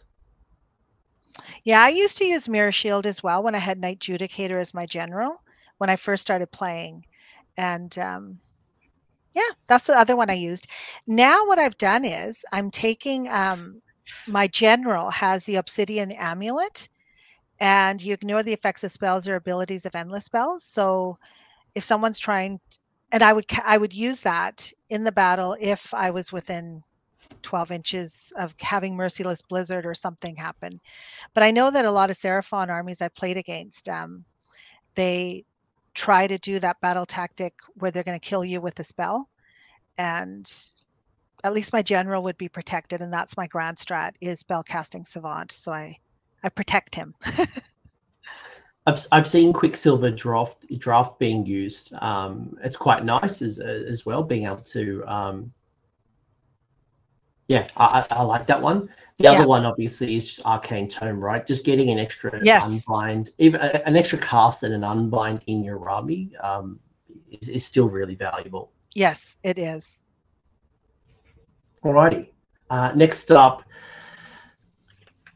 are you running any lists that don't have wizards? Like, is this even up for debate around Nullstone Adornments? No. I haven't run a list without a wizard. Yeah, I think I mean when you have a lord in a what's it called, the staff wizard, the auto unbind scroll, Lord. What's her name? I've forgotten her name. There's so many units in this bloody army. Knight Incantor. Right. Like when you have a Knight Incantor option in your army, you take a Knight Incantor. You might even take 2 Knight Incantors. I just think right now that just auto no is so valuable. Yes, the auto no is Actually, one of my friends does have 2 Knight Incantors in her list. Yeah, I would if I would run at least 1. If possible, I'd run 2. If I can't, Arcane Tome is still great. Yes. All right, Nullstone Adornments don't count. What about your 3 Generals Handbook spells, right? Because Stormcast traditionally don't have a lot of spell casting because it's just the points you're paying for your wizards. Yeah. So you've really got to make good selections when it comes to your spells. Assuming you didn't take Shaman of the Chilled Land, are you seeing value in Hoarfrost, Rupture, or Blizzard at all? I am. So I've got my general has Hoarfrost, and my second Griff Charger has Merciless Blizzard. He just gets around, bops around on board, and actually it's gone off a few times and it's been great. So I really like Merciless Blizzard. Is there any with particular... the primal dice? Oh yeah, of course. It's I mean, it's a great spell. It's you don't have a lot of pluses to cast, so you're setting up for success when it comes to Blizzard. And I always try to make sure that my general is within 18 inches of my other Griff Charger to save a soul, just in case he ends up taking some mortals. It's saved me. Like, it's just been amazing. That save a soul is wow. Like, I love it. Do you use Hoarfrost much? I do. When I start out on the battlefield, I usually have my general close to my fulminators, and then I Hoarfrost them. But they don't get very far turn 1, so I do a few times. It's not my main. Like I don't count on it or rely on it. I have it, but also my general, healing light is huge for him. So he'll need to heal, and that's usually my focus. But if I can, I will Hoarfrost my fulminators. I did actually Hoarfrost my Dracolines at one point.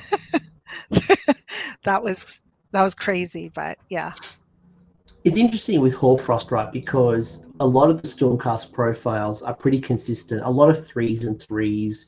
For me, it looks like Hoarfrost is probably most beneficial on creating rend, getting Yep. like rend ones to rend threes. Yes. I was looking over like putting the Stormdrake Guard with swords, giving them rend 3, or turning the Quester Soul Sworn into rend Yes. 3.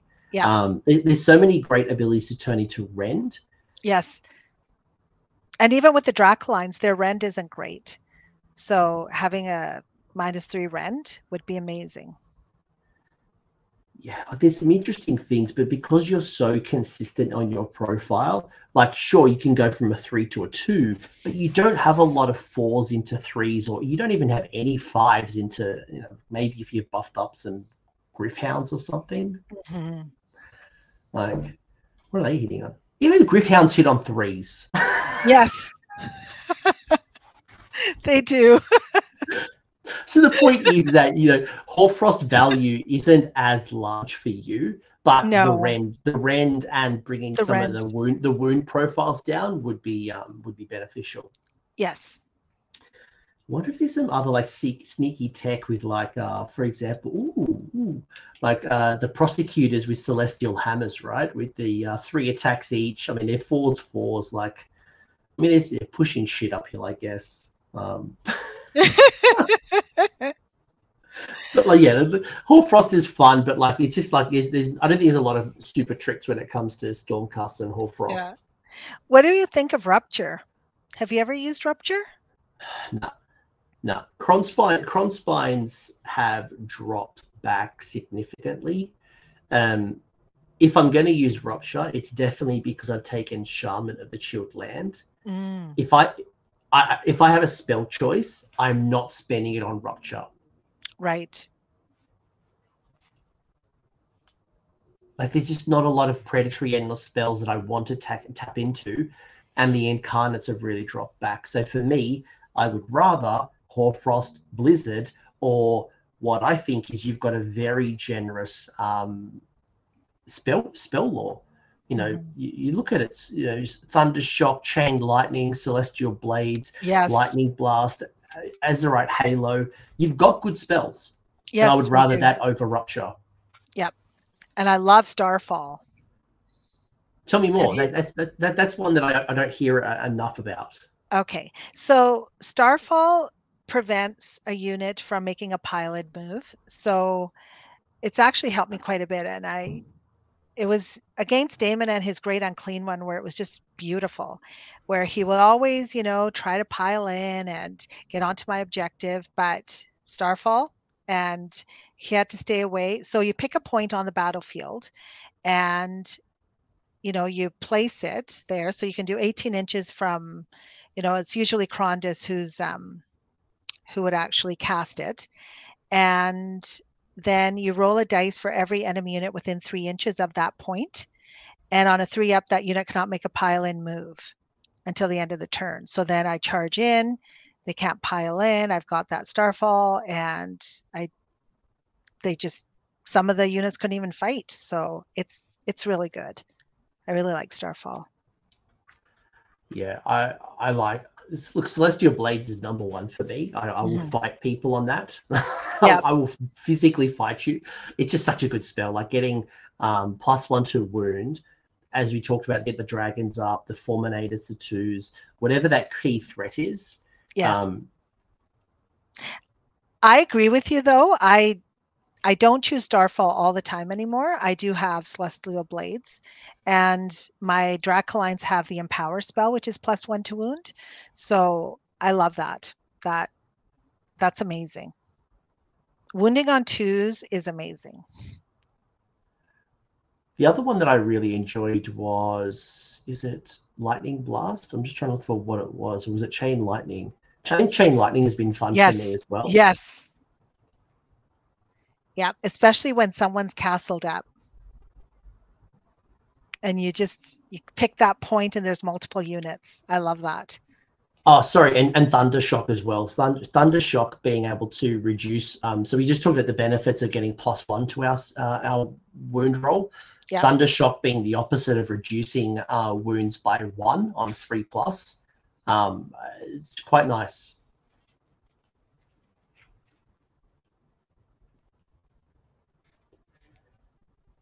The other one that's good is Lightning Blast, because you just pick the closest unit to you and you get it off. It's not a range that you have to be 18 inches or 24.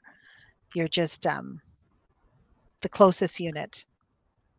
Sometimes I find with that spell, though, that the closest unit is the one that I don't want to target because it's trash, or like it's like, oh. Yeah, it's always a screen. But again, like, it's also where Mystic Shield really comes into play with Stormcast, like getting those saves up. I talked earlier about my love of Vindicators, putting Vindicators in cover, give them Mystic Shields. They're essentially a 2-up, ignoring Rend 1, like really tanky units. Yes. What about your prayer law? Is it translocate, translocate, translocate? Absolutely. I love translocate. It has come in handy so many times. Maybe for the folks who don't use translocate, do you want to give you the elevator pitch of why it's such a great prayer, and it's always featured in almost every Stormcast list that can take it, always picks translocate? Yes.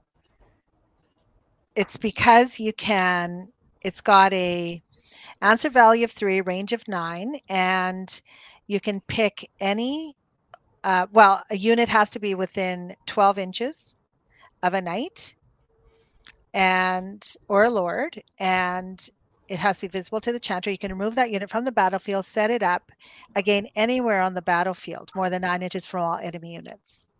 And the unit cannot move in the following movement phase. But being able to move your unit anywhere on the board is absolutely amazing, especially when you're in combat and you don't have a lot of wounds left. It really helps to translocate that unit, and then you can do healing light on your next turn, like move them out of that combat, and you can save your unit. There's been plenty of times where I've dropped something down from the sky. I need to reposition to claim an objective. My shooting units, whether it be Judicators or long strikes, need to be repositioned, or my long strikes need to get out of the way because an opponent's coming for me, so I'll move them away. There's so many good uses of translocate, which is why it just features, because once your Stormcasts are down, it's a slow walk up the board. Yes, it is. Absolutely.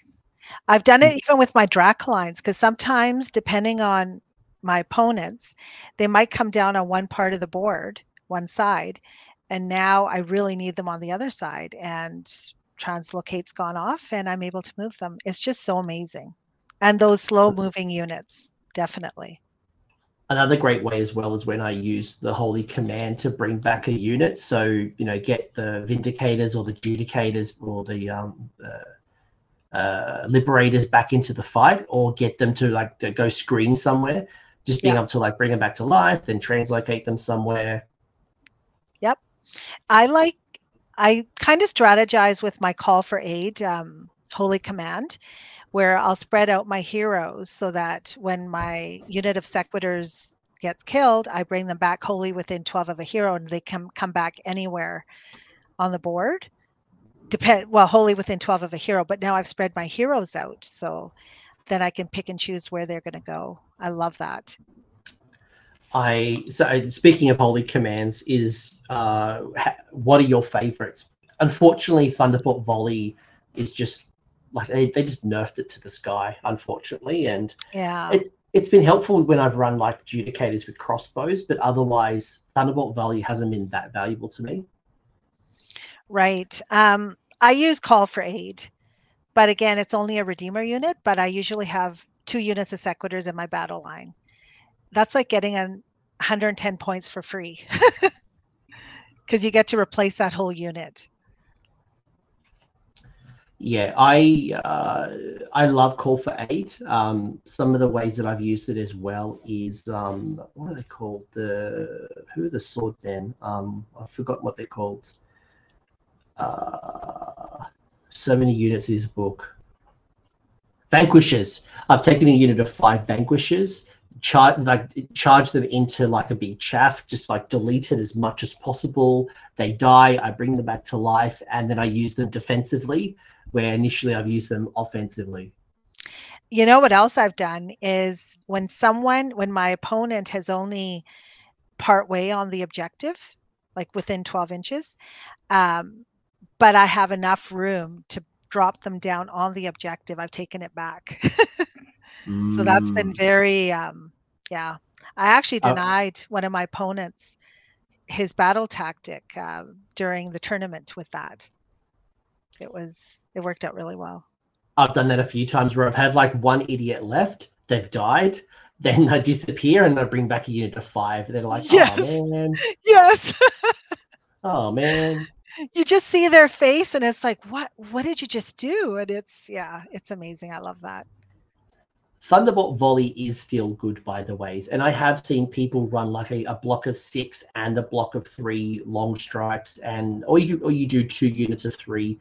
You still can get value. People will use Aether Wings to make sure lots of people get +1s to hit, but unfortunately, if you're using a block of 6, it's not going to work for you. Yeah, when I have long strike crossbows in my list, I do use Thunderbolt Volley as my holy command. As a unit of 3? Yeah. Any call outs on the mount traits? I'm never a big fan of any of these. I guess if I was running like a Griff Charger, like Etheric Swiftness would be better, but I don't run them yet. Yeah, that's what I use. Yeah. No, that's sweet. No, there's some interesting ones, depending on if you're taking a Star Drake, if you're taking... I think the retreat and shoot and charge can also be helpful at times. Scintillating Tail can be good, but these are all just little nice add-ons as opposed to like something I would actually build around. You're on mute, by the way. She disagreed with me. I imagine Roma's just like, yep, this guy knows his stuff. 11 out of 10.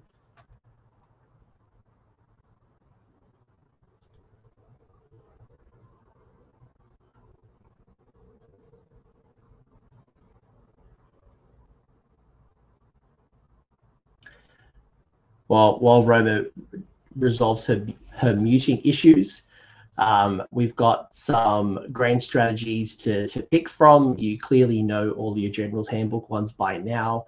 There are 3 to choose from Stormcast Eternals, outside of obviously Armies of Renown. My personal preference is not in Stormcast. These Stormcast ones are not very good. I've tried the Cities one, the Sacred Charge, and no, I'm just not a fan of any of them.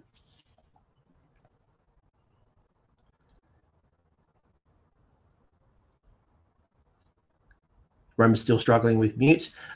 What? I might just speak for her and then we'll pause when we get to battle tactics and try to resolve this tech. I know for a fact when we get to Roma's list in a minute, Spellcasting Savant is definitely on her lists. I believe there's one particular list where she's also done Baron, Icescapes, and Overshadow. I think ultimately Stormcast Eternals, your core grand strats, not very attractive. Haven't been for a long time. And she's unmuted.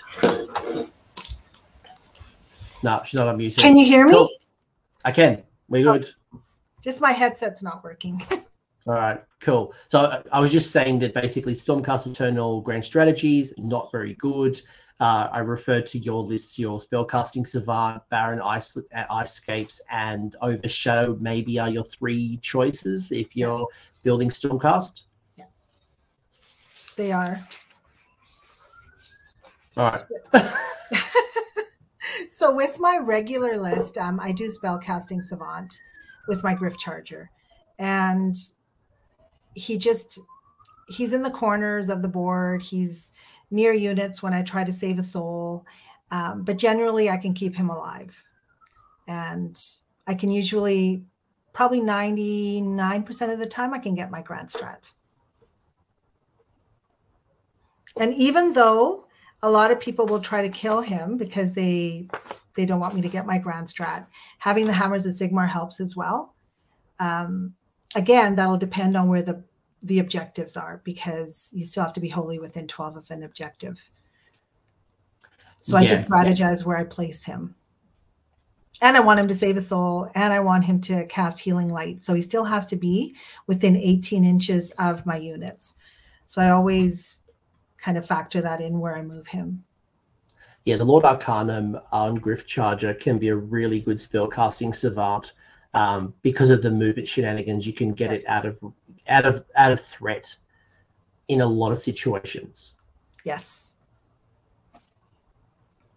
Alrighty. What about battle tactics? There are a heap of battle tactics. Yes. But I'll be honest. I don't think I score many of them outside of Draconith Destruction. Like, there's not many that I would go to on a regular basis. You mean in the Generals Handbook? No, Stormcast. The Stormcast. The Stormcast book, yes. Yeah, I don't even go to my book. If I can get them with the Generals Handbook, I don't go to my book. They're so difficult. There are two, though, the ones where you kill a monster and where you have the Draconith killing a unit of 10. Those are the two that I can usually get from the book.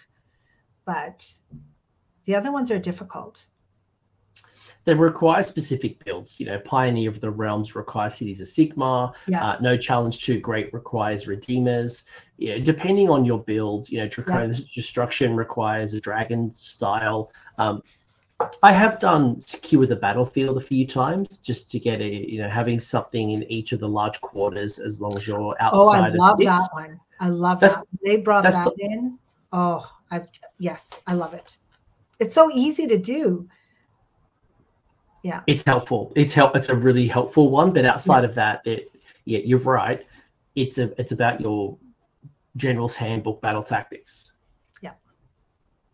What I usually try to do is with the 4 quadrants, it's if you can do it when you're bringing your units down from the Celestial Realm, if you're playing Signs of the Storm. But if you're not, it's, if you have units that can move quickly, then you can get into the 4 quadrants. Yeah. It's if you're top of turn 2, this is not a bad one to score. Or depending on how the game goes, this could be a late game one because you don't require interaction, but you will need to have 4 units on the board. Yes. So I guess it depends on the flow of the battle.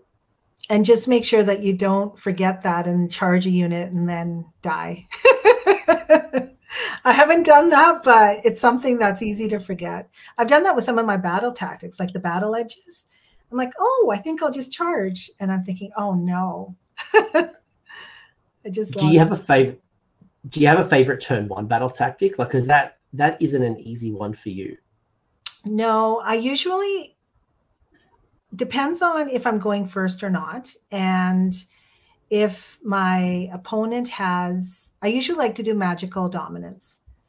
But if they have an auto dispel, then I won't do magical dominance. And then I, will pick battle edges or more out than in, depending on, again, the battle plan. So it all depends on that, because sometimes the battle plan is just a quarter and it's easier to get out, more units out than in. But if your battle plan is half the board, that's difficult sometimes, unless I can deep strike. But you can't deep strike because you have to choose deep strike for the for more out than in, yes. But those are usually the ones I'll do is magical dominance or the battle edges. Intimidate the invaders is an easy one for Stormcast too, given you know half your units can be in the sky, which then means you just got to move half of a half outside your territory, assuming that, you know, obviously battle plan dependent, but intimidate can be a good one as well. Turn 2 would be good with hero and a battle line charge, because now you're closer to your opponents, and then that's where Luckstone comes in for the Griff Charger. So I know that if I drop him 9 inches away, he'll get the charge. So are you choosing things like Surround and Destroy, Lead into the Maelstrom, Bait and Trap, Magical Mayhem, Intimidate, maybe Reprisal if your general's dead? Are they your... And then, as we've mentioned, Draconith Destruction and Secure the Battlefield. That's like your rotation, depending on how the game's going and who you're up against and all the intricacies.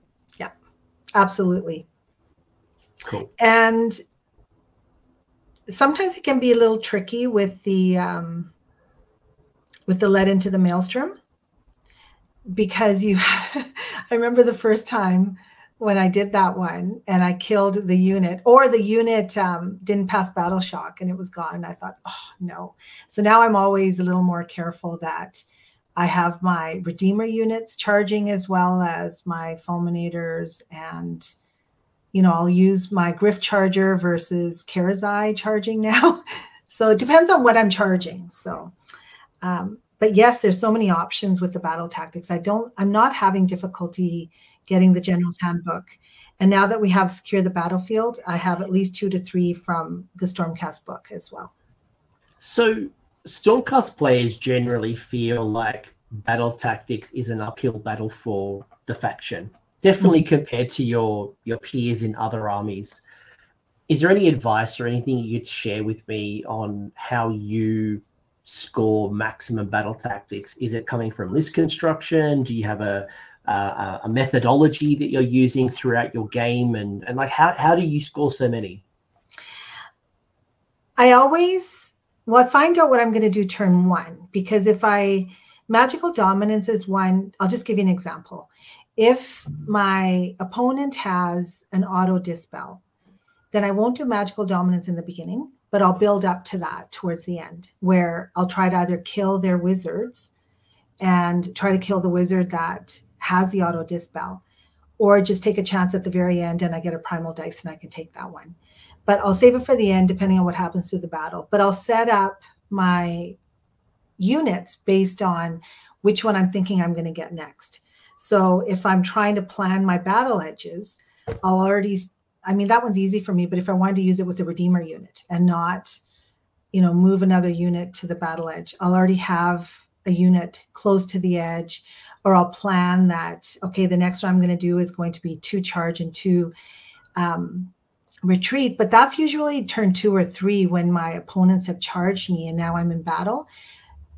And I've done this before where I haven't done that battle tactic at that time. But if you're in a situation where you have 2 units that are in combat, do that battle tactic right away. Don't save it for later. Retreat and get 2 units to charge. Like, do it when the opportunity is there. Take that, even though it seems like it's an easy battle tactic, do it when you can. So you're always thinking 1 turn ahead. Yes. You're always not just what can I do now, but what can I do now? Yes. And to make my next turn's battle tactics a little easier. And to your point, should the flow of the battle present itself with something that wasn't in your plan, you seize the moment. Yeah. But otherwise, you're always thinking 1 step ahead. 1 step ahead, exactly. That's a great call out, because a lot of people will get to the table and it's the start of the battle round and they go, right, what can I do? And they're not forward planning. So that's a really good call out. Yeah. I'm always thinking about that. What can I do first turn and what can I do next? So if you're thinking about, like, you know, you start with Intimidate the Invaders, then you know that turn 2 you want to do Surround and Destroy. Maybe the way you deploy is a little bit closer to the battle edges, or maybe you're using run rolls as opposed to, or you're using a command point to go 6 as opposed to chancing it on a 1. And you know what else I've done is I've given up a double turn because it put me in a better position to get my battle tactic, and it prevented my opponent from getting a battle tactic. So I really had to think, because I just, you know, that roll, and you don't want the person to get the double turn. And I had the opportunity to take the turn, but it didn't make sense for me at the moment for battle tactics. At the end of the day, it's about your points. It's a really good call out, because if you're thinking ahead, you can give away the turn, and it often throws people off when you're like, no, you can have it. You're like, wait, don't you want to double turn me? You're like, nope, I'm good. I've got my appropriate buffs up. I'm in a good position. I'm controlling objective. No, have it. I don't need it. Yeah. All right, so we are now going to go through a couple of lists, and then I've got some final questions for you. So list number one, by the way, these are all just examples, folks. It doesn't mean this is the list that you've got to take to the next tournament. These are just examples that are working for Roma. We have 3 different versions. One is a armies of renown, one is a traditional, and one is one that's not really focused on the new unit. So Signs of the Storm, Hammers of Sigmar, Baron Icescapes is the Grand Strat. You have a Knight Draconith General, Battle Last, Obsidian Amulet, and Scintillating Trail. You have Krondus with Celestial Blades, 3 units of Stormdrake Guard, all with the Warblade, and then you have the Everblaze Comet coming in at 1930 under a Battle Regiment. So, what's going on here? So when I built this list, it was trying to optimize the points, because it's very difficult with the points that you have when you're trying to build an all dragons list. But having Knight Draconith as my general, Krondus with his bells, and then having the Stormdrake Guard as the battle line, having the Everblaze Comet is actually, I know that I could get it off with Krondus. And it's actually really good. I like that. And it's got quite the range on it as well. So I haven't been taking a lot of endless spells, but with this list, it made sense. And then you're going to get your Triumph. And I just, I'm not quite sure, though, how an all dragons list is going to get all of the battle tactics. Although with this list, because of the speed, they can move around and get around on the board. The Grand Strat might be a little difficult to get. So if I'm playing this type of list, I would have to see what my opponent's Grand Strat is and just think about if I could achieve mine or can I deny theirs. So that's what I would do. But if I had a Grand Strat that I knew that I can definitely get, then I'm not as worried about that. I would, with the Stormdrake Guard, just, you know, going on to objectives, and I think I could get many of the battle tactics with this list, but I just have to be careful with the hero and let into the maelstrom. This is a fun list. It's probably not one that I would take to a GT and try to go 4-1 or 5-0. Like, this is fun. This is fun. This is fun. I think Comet's expensive, especially like I might be more inclined to take Suffocating Gravetide, maybe Geminids, and maybe even swap out Krondus for that Griftcharger Lord Arcanum, and maybe get another unit of Stormdrake Guardian, or reinforce one into 4s or something. Yeah. But if I was just doing just dragons, you know, if you even look at the points, like the 90 points for the Comet, and then you look at 1930, that's 160 points. And I'm short 10 points for a single Stormdrake. Like, it's really, the points don't let you build an like a full-on dragons list. You always have these extra points and it's a lot of points. Like, at least I'm pretty sure I'd probably get my Triumph 1930 and then the Comet. But if I could get another unit in, I would, over the spells. I'll tell you what you could do. You take the Stormdrake Chariot. The Chariot is very similar to a single dragon, being 12 wounds, 3-up save, nice big base size, bunch of mortals. So This is a good list. It's a fun list. It's a fun list.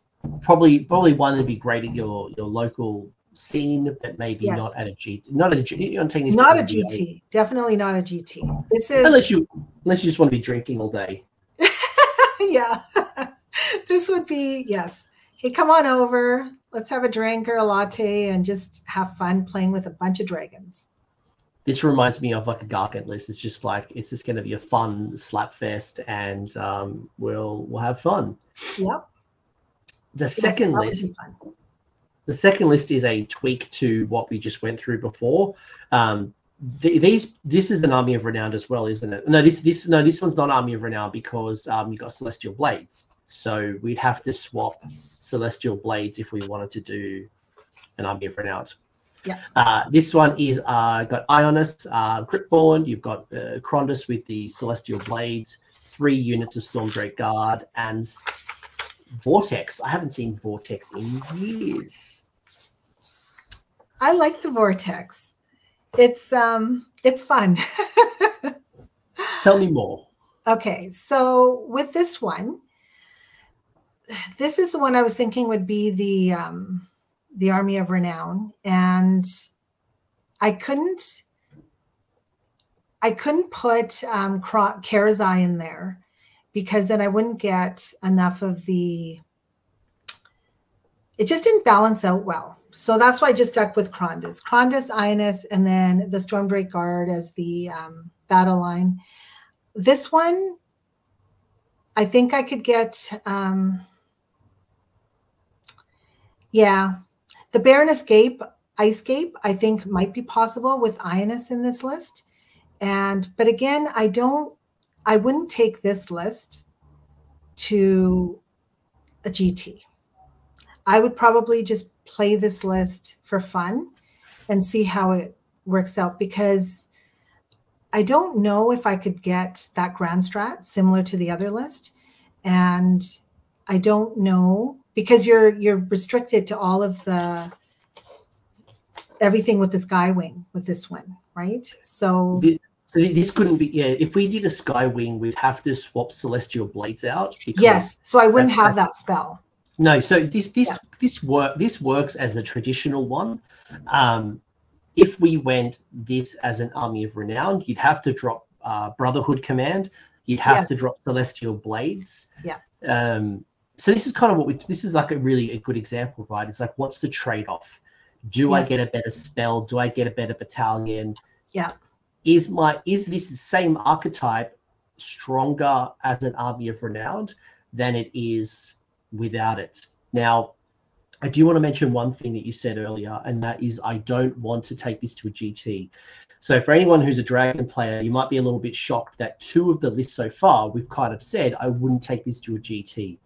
Unfortunately, where Dragons are right now, you haven't seen them at GTs.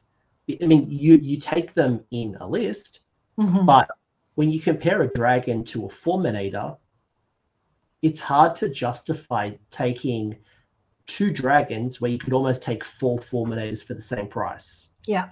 That is correct. This, again, another fun list, just because you want to have all dragons. And then I would play with Karazai in there just for fun because I love dragons.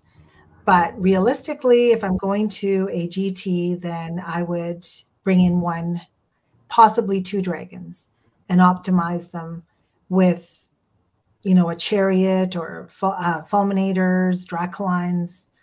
That's what I would do. But again, fun list, all dragons on the table.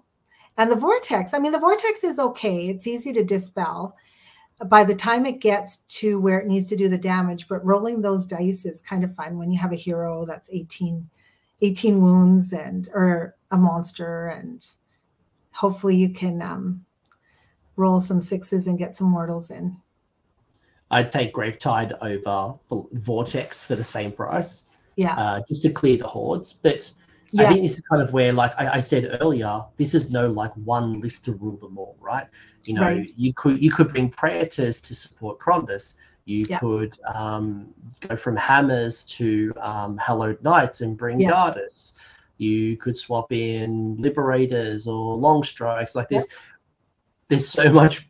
The brief with Roma was like, look, let's just focus on dragons. Yes. And I think we've shown 2 examples of how you could do dragons either in Armies of Renown or out of Armies of Renown. Yes. The last list, which is a bit more non-dragon, but still Stormcast, is Scions, Hammers, Spellcasting Savant, Bloodthirsty Triumph. You have Ionus Cryptborn. You have a Lord Arcanum or Gryphcharger, who is the General, Obsidian Amulet, and Hoarfrost. Lord Arcanum on Gryphcharger with the Luckstone, Etheric Swiftness, and Merciless Blizzard. 5 Sequitors, 2 Fulminators, 6 Kitty Cats, the Celestial Dracoline Evocators, the new 6 Questor Soul Swans, and the Celestial Vortex. So this is wrapped up in the Command Entourage and a Redemption Brotherhood, getting yourself an extra artifact. So shackles are off. You can talk outside of dragons now. Yes. So how's this list working for you? Oh, this list is working amazingly. I just want to add that when I first started building dragon lists, I love dragons and I wanted to build a list, but my list kept changing because it just wasn't working with all dragons. So it slowly evolved to I can get 1 dragon in a list, and this is my list. So my must-haves are my Gryphchargers, my Sequitors, my Fulminators, and my Dracolines. So I have exactly 660 points to play with. And that's where I change it up. So Ionus in my new list, I am so excited. And in this list, actually. And with the Questor Soulsworn, I love the Questor Soulsworn. They can move in the hero phase once per battle. And I love that. Again, kind of like a translocate, but not really. And you can move it on the board, which is great. I was going to ask you about that because they're quite popular. I'm seeing them appear more and more in lists. 230 points, 3 wounds each. You get 6 models. So what's that? 15 wounds? No, 18 wounds. Max. 18 wounds, yeah. 18 wounds, 3 up save, once per battle teleport, 3 attacks each. Ooh, that could be a good Hoarfrost. 3 strings, yes. Ren -3 for 3 damage. If you hit Hoarfrost, it just ran -1 normally. Yep, and I actually have played them with Andrasta, and then she brings 1 back every turn, which is nice. And they also count as 3 on objectives outside your territory. That's really cool. Yes, I love that. They're just amazing. And so what I'll have to figure out with Ionus is do I keep the Questor Soulsworn or do I bring in my Retributors? But again, the Questor Soulsworn, because they can move and there's more attacks, I love them. Although Retributors are really good as well. But yes, this is my list. I think that if you're going to play dragons, you can play dragons, but you may have to optimize your list with throwing in a Gryphcharger so you can get Spellcasting Savant, get your points, but still have fun with playing with the dragons. And that's what I love doing. Tell me more about the Sequitors and why you choose Sequitors over Vindictors or even Liberators. I love that if you fight through their shield, you get a 5-up ward save. So I use my Sequitors as my screens, and they're hard to kill. They don't do a lot of damage output, but they're hard to kill. And then they have the redemption cache, so you can't bring back a slain model that's within 3 inches of my Sequitor Prime. And I've actually reinforced the Sequitors and tied up 2 big units because they're really hard to kill because of that ward save. So because they're Hammers of Sigmar, when someone shoots them, then they would be the 6-up ward save. And then when they're fighting in combat, it would be the 5-up ward. And they just work really well for me. They're hard to kill. They survive. And then I have my Gryphchargers hanging around to save a soul. And that's really helped me quite a bit as well. So I like that little combination. And yeah, I could see Sequitors being really powerful or good against like zombies or squigs who are bringing back models within 3 inches. Yep. But Obviously, it doesn't help with rally, but that's still a helpful little ability. Yeah, it's great. And then having Hammers of Sigmar, being able to use the fulminators as battle line is great, because otherwise I'd have to take another unit of sequitors. So that way I have my fulminators as battle line. And of course, I don't have to say a lot about my cats there. What I do with them strategically is when I pile in, I will try to clip another smaller wound character or unit so that I could do the arc into another unit. And I've done that before where, you know, if I think that my 6 cats are going to kill something, then I will try to just fight with 5 and then pile in so that I'm within 3 inches of another unit. And then I can kill 2, possibly. And they can re-roll charges. They have a +1 to wound spell. Well, yes, they are. By the way, folks, they're clearly not 6 models for 240 points. No, it's 402. Yeah. I don't know why it didn't show the proper points on there, but yes, that would be 480 points for 6. The better question is, why is the app still not fixed? It's been like this for a few months now. Fix it. It's a good little unit. It's actually funny because for 240 points, this is competing with Fulminator, Tempestor, because Tempestors are really popular as well, having the shooting attack, the mortals, and then obviously the combat.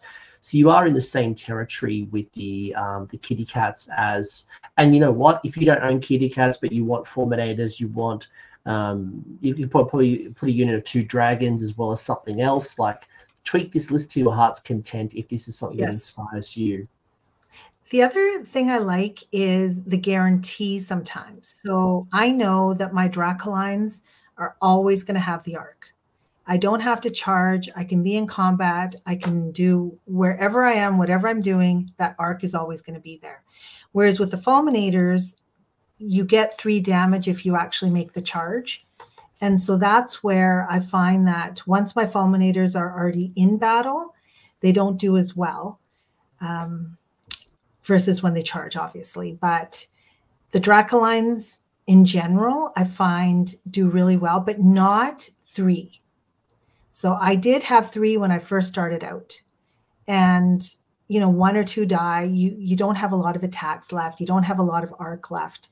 But 6 and rallying back with 6 it's possible. And so I wouldn't take them as a unit of 3. I would take them as a reinforced unit. As 3, they didn't do very much for me. But as a reinforced unit, they're amazing. Yeah, I probably agree. Like if I'm going to take them, I'm taking them as a block of 6. But the great thing as well is you've got so much options to twist and manipulate the list. Like, I really like Judicators with crossbows, because to get rid of the zombies, the squigs, all the hordes, you need volume. And I found that unit of 10 Judicators just like clear, or even 5. Yes. Put Holy Command on, and that'll delete so many units. Like, there's so many good choices. It's just like, what's your play style? Like, you could include the Knight Judicator with the bow to get some of those Andtorian locusts off the board. Like, there's so many things you can do with this list, which I dig. There are. And I'm just having so much fun with it. And I'm so excited to put Ionus in there. Like, I can't wait. All right. I have some final questions, and then I have to log on to work. Are you ready? Okay. All right. So they're all like aspirational ones, by the way. So they're not hard ones. So Memi asking, do you think we'll ever get faction terrain that is not just the corners of the board? So do you think we'll ever get faction terrain as a Stormcast army? I don't know. It would be nice if we did, because again, I feel that a lot of other armies have so many options with terrain, or, you know, they have factional terrain that they can bring on, but we don't. So I think it would be great if we did. I don't think you will. I don't think we will, but I think it would be great if we did. Of course. They haven't up to this point. Of course, also giving dragons like a 100 points reduction would be great too, but that's not happening. Yeah, it's not happening. No, agreed. I think with Stormcast coming from the sky, coming from Azir, it just doesn't fit the narrative, so I can't. Yeah, that's true. Yeah. I can't see it happening. The other question from Mimi, and she knows what I feel about this, is can we all finally agree Vigilors are great and more people need to take them? So I don't like Vigilors. I just don't see the value in them. I agree with you. And I have to say that I did play them for quite a long time. And, you know, I would drop them in 9 inches out. And I'm thinking, why am I using Vigilors for that? And yes, they shoot. They're okay. But no. I can do a lot more for that many points. And in order to make them battle line, you have to use Knight Judicator as the general. That's my argument. As a war scroll, Vigilors are neat. Yes. Am I taking them over a unit of Judicators? No. No. I'd rather just spend the command point. I'd rather just find the +1 to hit somewhere. Yes. I don't know. Just I don't see the value. I don't either. I agree. I'm sorry. Yeah. Sorry. I wish I had a shining light. I could use my Lord Incantor light to shine on Vigilors, but prove me wrong. Prove me wrong. Yes. With a new Stormcast book, this is coming from Kaltsu. With the new Stormcast book coming up, we assume there's going to be a new Stormcast book because you're the oldest book with Oryx. What do you think needs more love or the biggest workovers? So, like with War Scrolls, Allegiance abilities, is there anything that you think is like just out of date and needs to be fixed? I think they really need to look at our points for the value of what you get for the points. Stormcast is very expensive, and it would be really good if we had some more options. Like even when you look at the armies of renown, like it would be nice to have some of those abilities and not be in the army of renown. So that would be what I would like to see in the next book, is just looking at some of the war scrolls and just optimizing them and making them a little better or reducing some more points. I think from me and my experience playing with Gloomspite Gits is old Gloomspite Gits were so keyword locked that it forced you down one particular build. You would be mostly squigs, mostly trogs, that now you see real synergies through diversity. So you will see armies with trogs, with squigs or spiders or grots, and you start to see these soup armies, quote unquote. And I'd love to see more of that unlocked, because I mentioned earlier in the sub factions, I don't play paladins. I don't play particular builds. So for me, that shuts off literally a whole sub faction. It shuts down certain heroes because they're too restricted. Yeah. If they want to go down that route, treat them like Space Marines and go, right, here is a pure build around paladins and double down on it. Give them artifacts, command traits, heroes that are paladins. Like just go hard. Right. Or don't do it. Yep. That's what I think. Not that I want Space Marines, but it's more like just the keywords just stop you from doing certain things. Okay, last question, Roma, is I'm looking forward to this one because I don't know if you've seen the video game that's coming out in a couple of weeks' time. I think it's called Ruins of Power or Realms of Ruin or something. But the Stormcast have had a redesign in the video game, and Liberators are looking like Thunderstrike Liberators. Oh. So it looks like, and people are connecting dots, that maybe there is going to be a model revamp. You know, do we see old cast be turned into Thunderstrike? Do we see things like Vindicators and Liberators merged into one scroll, but with different builds? That's interesting. What do you think might happen there with this whole Thunderstrike versus first edition aesthetics? Do you see or predict anything? I think that they need more units, maybe revamping some of the older units to be Thunderstrike. That would be amazing.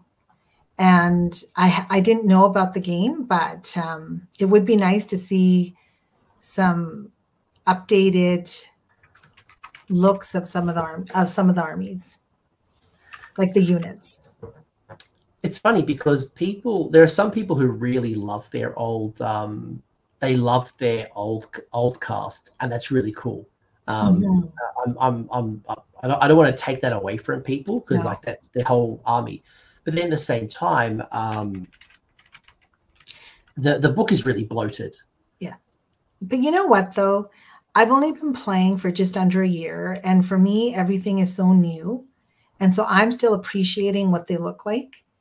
And I don't feel that they would need to change for me to be happy with the war scrolls and the book and everything else. So, but by the way, here's the picture, by the way. There's the Liberator from the video game, as you can see, in all Thunderstrike. Oh, I can't see the picture. Oh, okay. All right, well, that's a bit weird. Oh, it doesn't matter. It's all good. Okay. I just put a picture up. I'm going to have to go look at it, though. It's all right. Yeah. Roma, if people wanted to hear more from you, where can they find you? Are you on Twitter, X? Are you on Discord? Are you in? I know you're in the Stormcast Facebook group, and you post quite actively. Yes. Where can people find you? They can find me on that Stormcast Facebook page. You can find me under Dudes of Sigmar, and that's on Twitter as well. So yes, absolutely. I'm so excited. If anyone wanted to reach out and chat, I'm good for that. Cool. Well, I highly recommend people go check out, subscribe on whatever podcast platform you all prefer. Go check out Dudes of Sigmar. I'll put the link down in the episode description. Do add it onto your rotation. And I hope you all had an interesting discussion and thought around the new the Long Hunt. I'm curious to try a dragon list. I think as I think about this more and more and more, and I do have 8 dragons as well as the 2 bigs, plus I've obviously now got my little friend.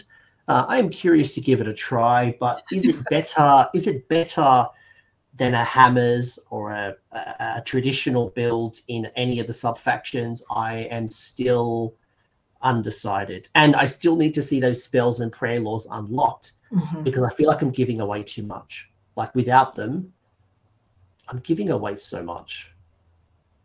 Yeah, I agree. All right, everyone, thank you so much for listening to the video. I hope you found Roma's thoughts and ideas around Stormcast insightful. If you did, make sure give us a like, leave a comment in the comment section, and if you are thinking about buying new Ionus and the Stormdrake and the box and all that stuff, and you haven't already bought it, like I mentioned, Warpfire Minis in the US and as well as Element Games. Affiliate links are in the episode description as well. Support the channel, really appreciated. But Roma, thank you for your time, and I look forward to seeing all the comments and seeing how people are thinking about their dragons. I want to see them back on the table. Thank you. Thanks, everyone. Bye. Bye. Thanks for hanging around until the end. I hope you enjoyed that video and you walked away with a few new ideas. Now, if you did, I would love it if you pressed like on the video, as well as left me a comment with your thoughts. The conversation will continue over on Discord, and the link is down below in the episode description. I also want to give a massive shout out to the AOS Coach patrons and YouTube members who are supporting the channel and the growth that you're seeing here. So cheers, you are all bloody legends. And until next time, don't roll a 1-1 on a spellcast.